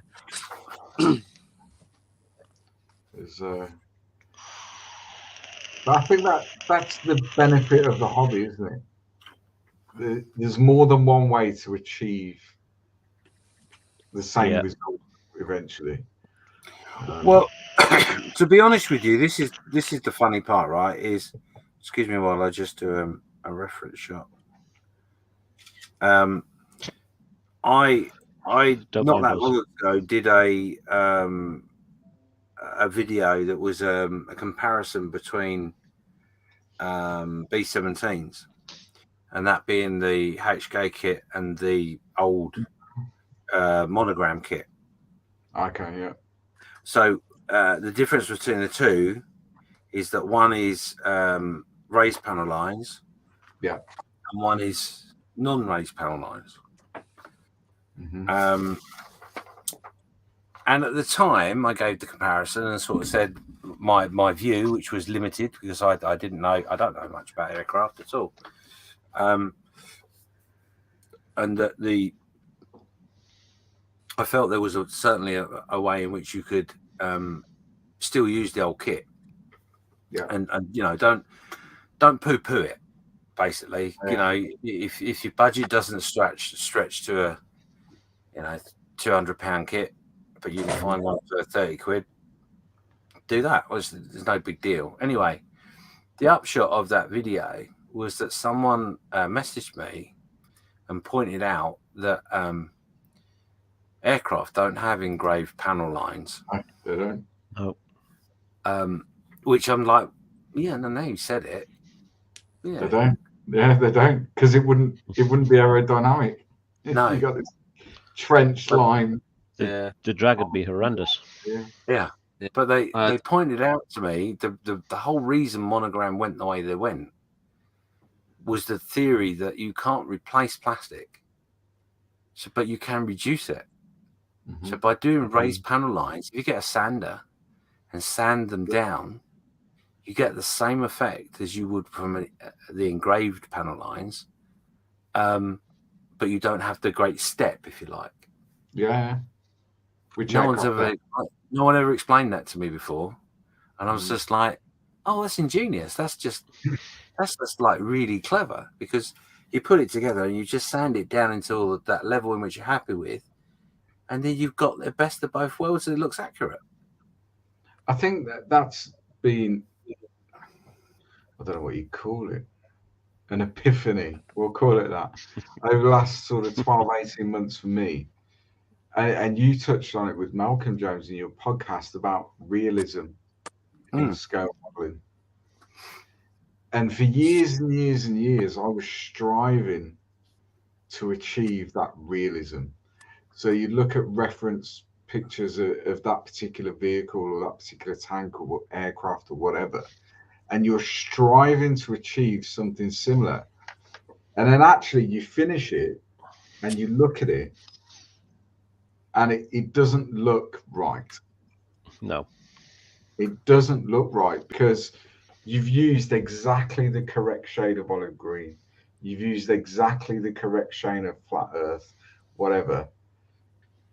It doesn't work at this scale. So over the last probably 18 months, particularly with the gaming stuff and the Warhammer and whatever, instead of going for realism, I've now stepped away from that really and gone towards visual interest of the piece that you're putting together. Yeah. I mean, the big problem is when you look at you scale that up to a real one-to-one scale thing, that wouldn't work either. No. But on a scale model, it does kind of work. And it gives it that visual interest. It draws the eye. It's something to look at. That's what you want. You want that visual interest. Rather than looking real, you want it to look interesting. And it's been a bit of a revelation for me, really. And it's changed the way I do stuff. Because instead of going for that realism, you're now going to create something that for someone else looking at it is visually interesting.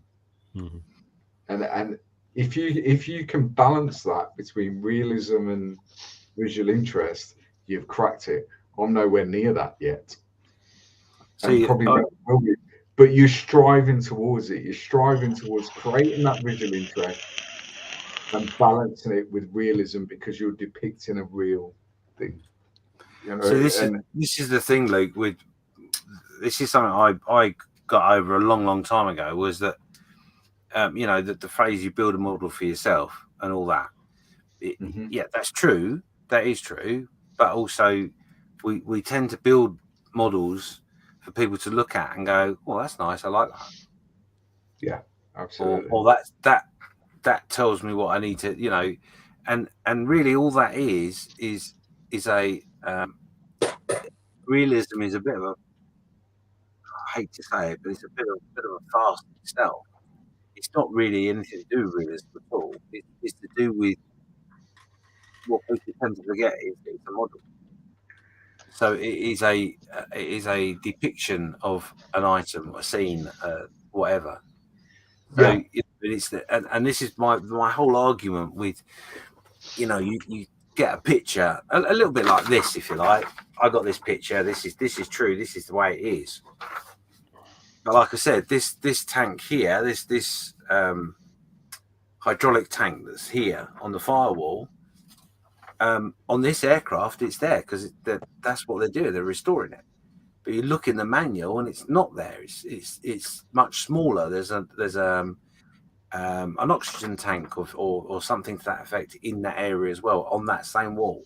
Yeah. So things change. Things are different, and it's really a case of when you make a model. It's a case of the viewer, because it's all about the viewer. Yes, it's about employment, but it's about the viewer. And as long as the viewer can look at something and go, that is a tank, or that is that aircraft, or that is a Roman, and 9 times out of 10, I mean, you thinking about that. I mean, I've struggled with these figures that I've been doing because I've got Romans and Carthaginians, and I don't know what the bloody hell they're meant to look like. I've got no idea. I know Romans have some funny thing on their head, and the Carthaginians look like they're a Smurf. Yeah, I don't know any more than that. And as long as you can capture those bits, the rest falls in. And realistically, if someone doesn't know what a Carthaginian looks like, they'll look at them and go, "Why are the Romans fighting the Romans?" Because they look quite similar in the way they're dressed.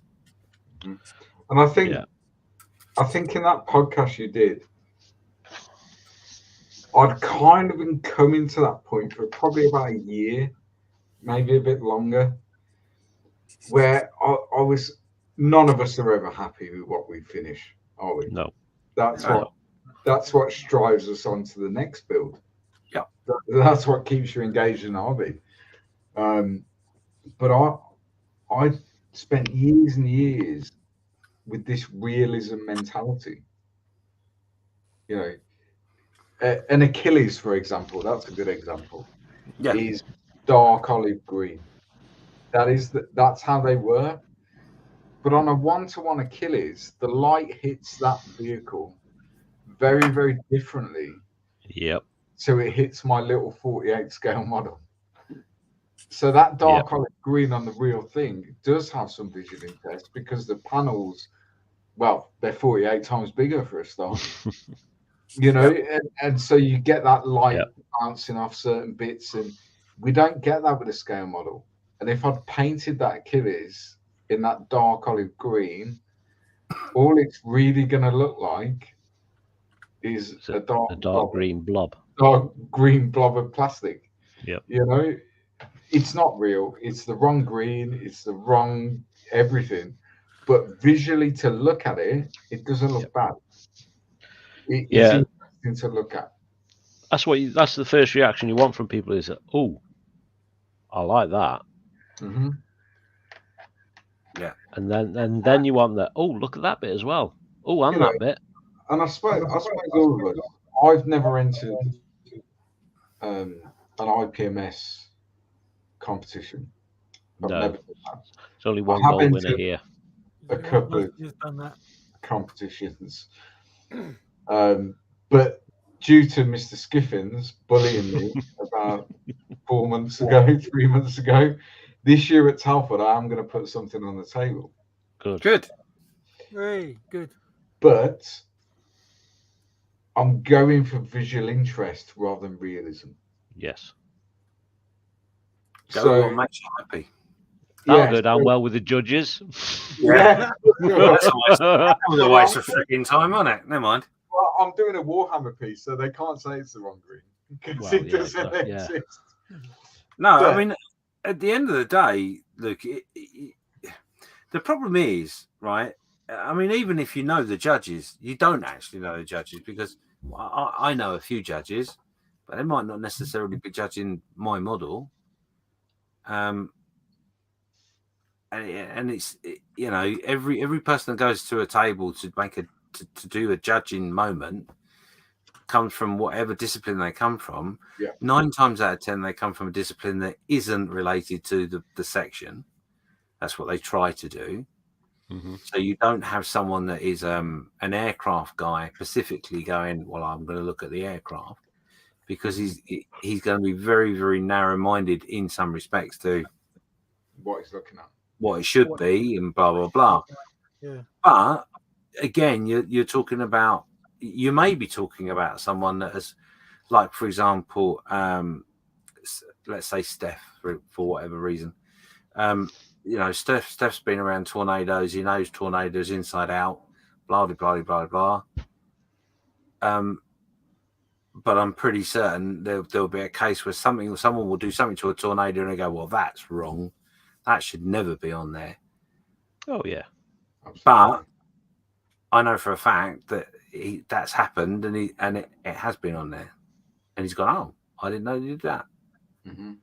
So, you know, every person that comes from a discipline doesn't necessarily have all the answers. And like Karl said, it's a case of the first thing you need is for someone to go, oh, hello, I like that. Something about that is jumping out at me. Draws them in, and then they're going to look closer at it. Yeah, exactly. And then they're going to go through their algorithm and judge it, really. Because we all know, we've all been to Telford, there's thousands of models on that table. Yeah. So it's got to be something, I think, initially that draws the eye. Yep.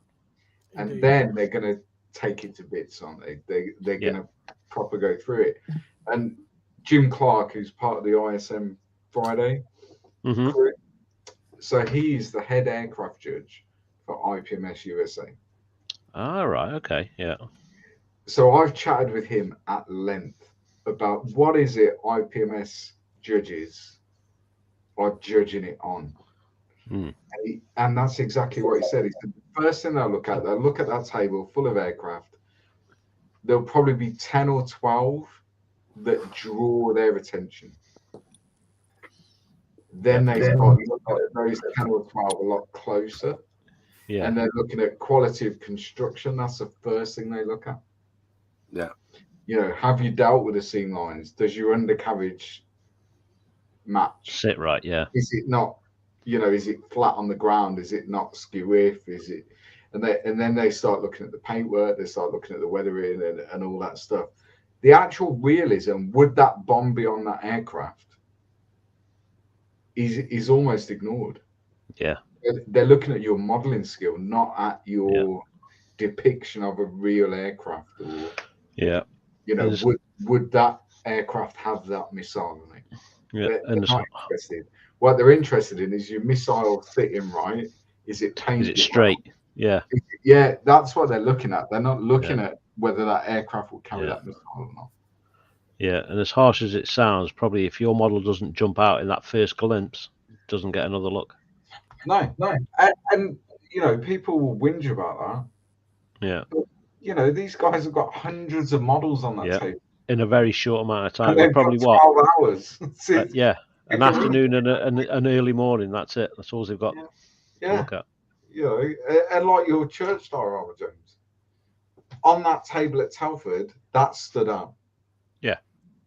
That stood out. It was the biggest thing on the table. Well, yeah. Well done. You will look at it. This one. I think if that the one that won, you know, the black and white, was it the Zimmer? What was it? The Zimmer frame.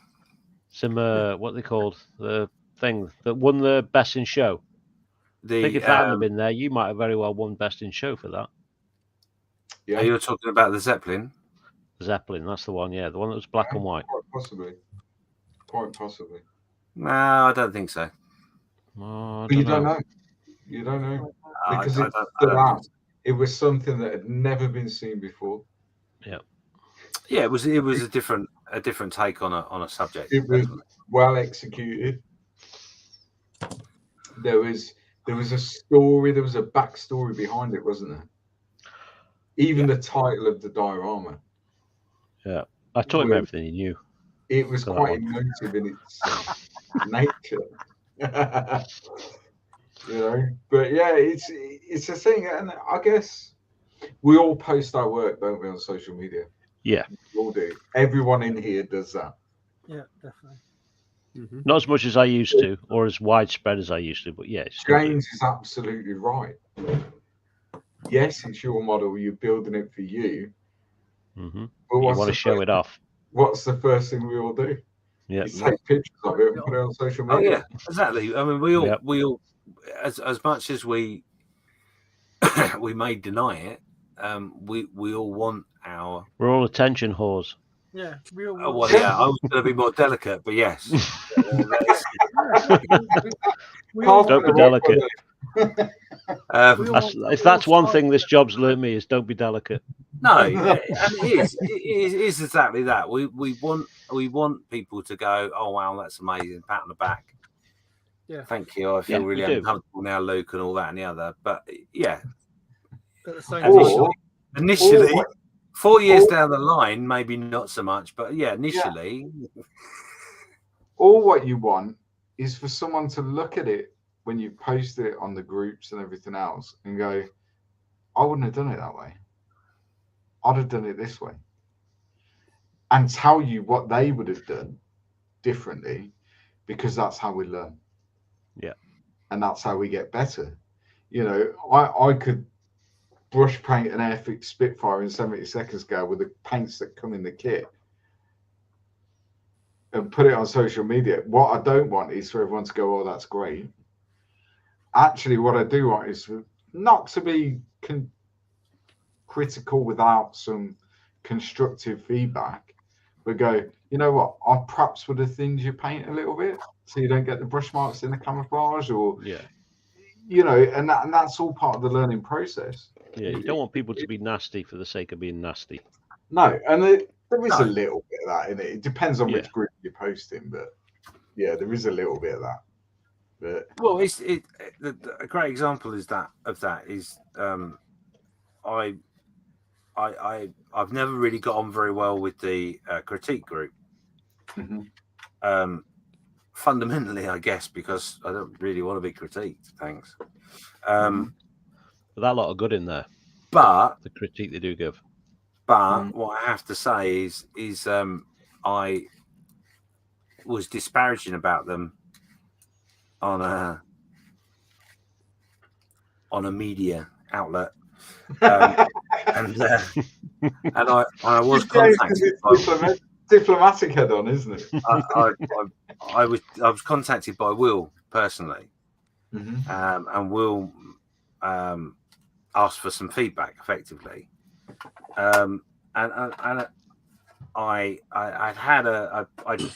posted something quite a while back, and I felt that I'd been ripped to pieces. That was your elephant, wasn't it? And no. This wasn't actually a piece of work. Oh, right. What it was I was part of the group.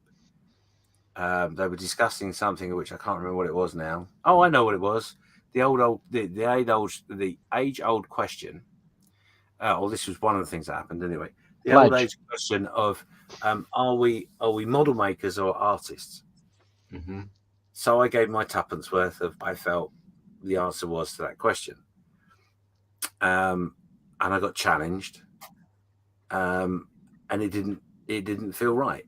It felt uncomfortable for me, and I just thought to myself, nah, this group's not for me. I don't want this. So anyway, Will reached out to me and we had a conversation, and there was a couple of things that happened, but one of them was this conversation, very short conversation. What I'd forgotten between when it happened and me making this comment, because Will, bless his heart, did a bit of research. The conversation was actually between me and Will, which I'd forgotten completely. So Will had a chat with me about it, and I was like, well, I didn't see it as a critique moment. I saw it as a, what do you think to this question? Well, that was my opinion. I didn't feel I needed to justify it. That was my opinion. And I felt the way I'd answered it was the justification in itself. Anyway, it doesn't matter. Anyway, we had a very nice chat, and I was so chuffed with the fact that Will cared that much that he would effectively put himself in a situation where he could get bombarded with a load of abuse for whatever reason. That I thought, you know what, I'm gonna go against some of the things in which I'd said, which was, basically my comment was, if you go onto that Facebook group, make sure you got your big boy pants on, because boy, you're gonna need them. So I said to Will, I'll post up a bit of my work, and I'll put my big boy pants on and take it on the chin, see what happens. And do you know what? I only posted, I think, twice in there, that elephant stuff. So when I did the first elephant. I remember those. Oh my God, were they helpful? Yeah. So helpful. And I got it. About the rope. Yeah, someone said to me, the rope would... Again, funny enough, and this is part of the problem with social media, is the way people react to stuff. And I'm guilty for it as much as anyone else. Someone made a comment about the rope I had that went around the belly of the elephant. And the comment was something to the effect of the coils need to be tighter. And I'm like, what the... But the person had taken the time to put a picture with the comment to explain what he was saying. But of course, I didn't really take on board the picture. I was just, what do you mean? Flying out loud, you're having a giraffe, yeah? Go do one. Yeah, anyway, it bugged me so much that I went back, and eventually I noticed the picture and went, So I took the wire off the elephant, wound it around 3 more times, then put it back on, took another picture, sent it to this guy, and the guy went, yeah, that's it. And that's all it was. I just hadn't tightened because all that rope was just 2 bits of wire that I wound together, but I hadn't wound it sufficiently enough to make it look right. Yeah. And again, it's that little detail that, because it's not quite right, it takes away from the model. But when it's right, you don't notice that it's not right. You just notice that it's exactly what we were saying earlier on. Yeah, and it's and I think that's the thing to take from it really is that we want to put my Karl head on. We want to have smoke blown up our arse and kisses and all that sort of stuff in the nether regions over our work. But realistically, what we actually need is someone of experience, even if it's a small amount of experience, because you remember the people that haven't been modeling for a long time notice other things that we've just become blind to. Yeah. So you need people to go, yeah, it's really nice, but try using the brush backwards, or do your as long as the explanation's there with it. Yeah, as long as you take the time and trouble. I think that's the key, Karl. That if you're gonna critique something, give the reason why. You've got to have something to back it up. Yeah. So you've got to back it up with something. Yeah. No, I'm going to let you use that phrase. I'm not going to let you use that phrase, because back it up is a confrontational phrase. There shouldn't be a confrontation. What you need is explain with substance. Yeah, it's got to be constructive. It's got to be constructive. Yeah, it's got to be backed up with evidence. Yeah, of why you're critiquing it like that. Yeah, posted on the mess, I think yesterday or the day before, talking about brush painting a model, and they're a very new modeler. Yeah, I think it's their first kit. I think, and they were going to exactly you were talking about. Yeah, they were going to use the Humbrol paints that come with the kit. You know, the Airfix starter kits. So you get the little pot to paint their model. And I was like, oh my God, this is something that could really put them off the hobby if they try and brush paint those paints. So I just left a comment and said, PM me, contact me. I've got loads of acrylics spare. Now I'm either painting Warhammer stuff where I use Citadel stuff, really, or I use lacquer paints for scale models, really, in general. I don't really use acrylics anymore, but I've got bottles and bottles of the stuff. Reach out, contact me, and I will send you better quality paints. If you're brush painting, I will send you for free better quality paints. Yeah. Because this person is brand new to the hobby, and we've all been there. Yeah. Probably doesn't even realise there's different paints. No, you'll use those crappy paints with a brush, and it could really put you off the hobby as you first build, because you're like, this just doesn't look like the picture on the box. And those pots are probably more like jelly than paint. You know, they're not good paint. So that person has reached out, and I've put a bunch of because they haven't got an airbrush, but they don't need one. Yeah.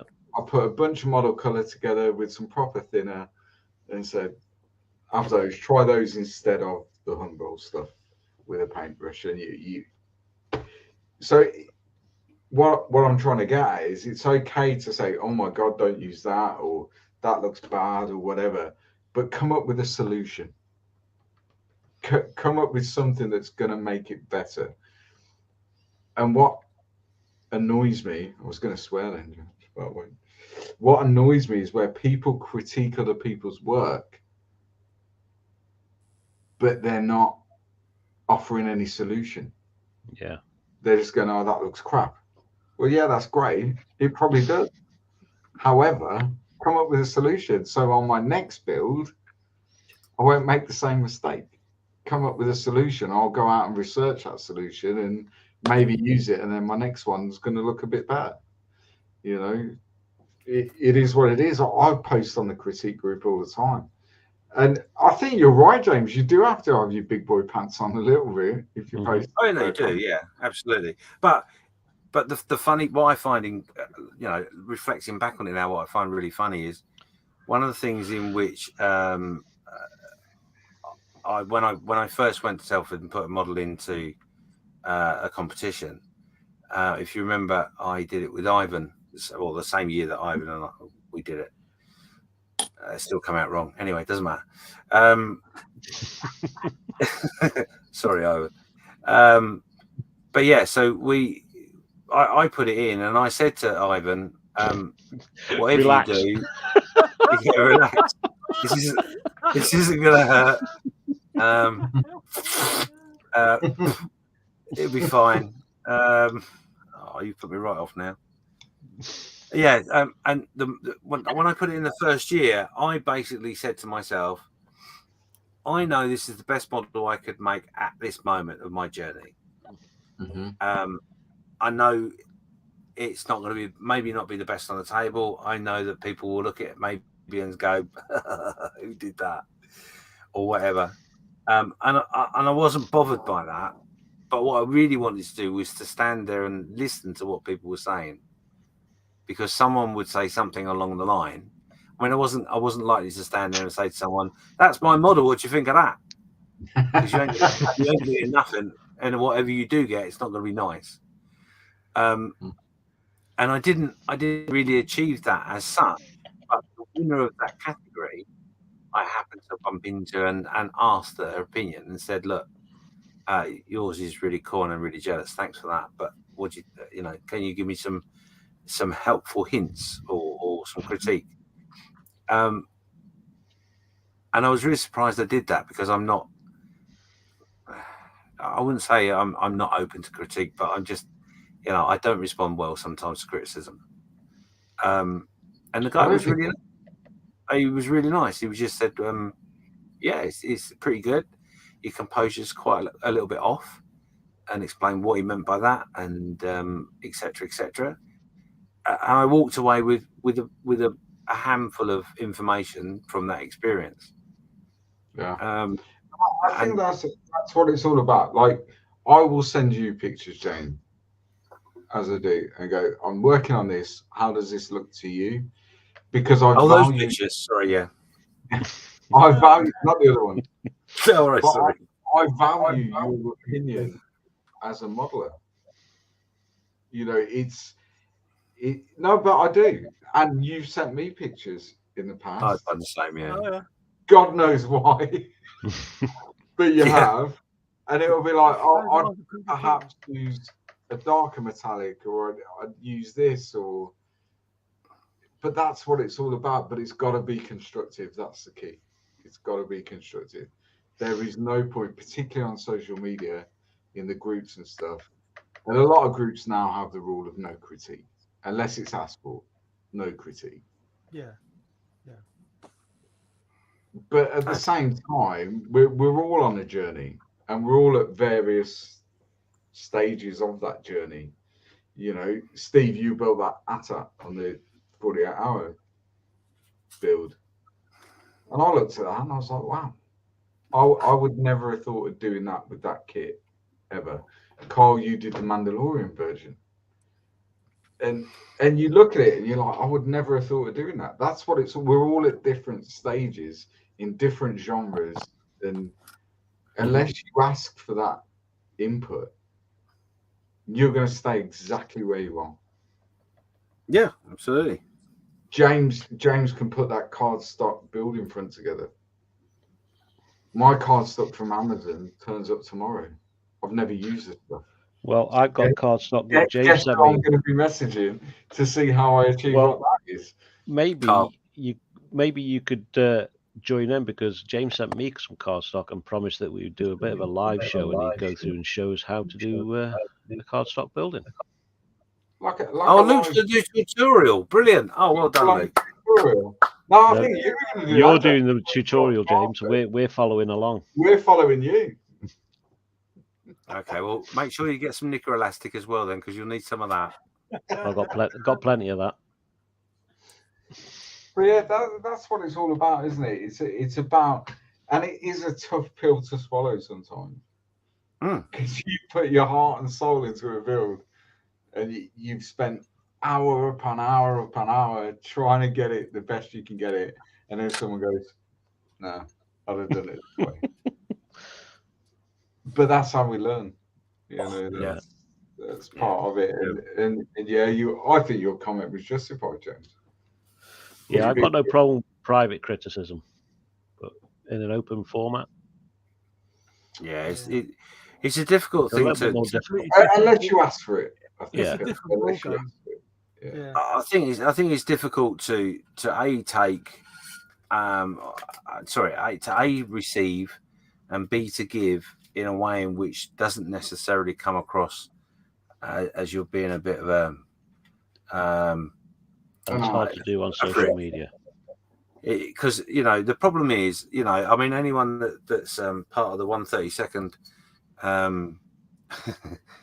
Warplanes Facebook group will think I'm a complete and utter insane nutter today, because I joined the group to ask advice about this particular build that I'm doing. And of course, in my usual fashion, didn't check the post before I posted it. And then 5 hours later, I got a message from someone, I don't quite understand what you're asking.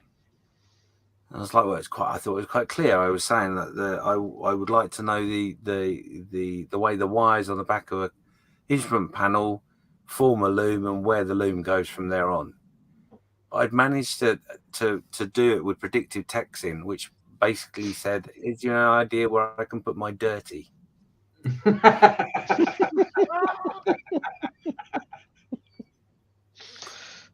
So when you do your criticism or your check what you're writing before you post it, because just reply with, "You can put your dirty right here." I think the reply I got was, "I think you're in the wrong Facebook group." But there we go. So we've been going for about 2 hours and 40 minutes. Would you believe? Bloody hell. I just want to share this with you. Now, talking about criticism and model making, etc., we all know that the fatal mistake people make when doing figures, and the problems you can have from doing eyes, especially. This is a great example of that, but in a photography form. I know the picture that's coming. Oh, no, that's like one of my figures. I would like to say to Malcolm, thank you so much for this picture, but also more importantly, just look at that and just remember, if you ever have trouble with your eyes on your figures, turn the figure upside down and do the eyes first before you take the picture. There we go. And on that note, we're going to close for this evening. Oh, that was so funny. He took that picture and went, "Oh, look at you." And I was like, "Oh my God, look at my eyes." Is that not photoshopped? No, not at all. Not at all in any way. I wasn't. What the funny part was, I wasn't even pulling a face at the time. You know me when I take pictures, normally I go moo or whatever. But I promise you, there was no thought of that. He just went like that. I was like, "Oh, I wasn't ready." But yeah. Apparently, that's how I look all the time. Well, you said you didn't want any critique, so we've never told you. Yeah, well, I said the wrong to me. Oh well, there you go. Right, on that your note, eyes have been painted on with a spoon. I think something like that. Oh, I don't know. Anyway, on that note, thank you very much, everyone that's been with us. There's 15 people still watching. Have a lovely evening. Have a great rest of the weekend. Enjoy your weekend, guys. The Models for Heroes YouTube morning thing will be on at 9 o'clock. Tune in for that. I'll be on at 11. Festa's on at 12. And I'm sure there's loads of other people on as well, but I can't remember who they are. So forgive me and apologise. Have a great weekend. Enjoy yourself. Take care. Bye-bye. Good night, boys and girls. Good night, bye. Be good.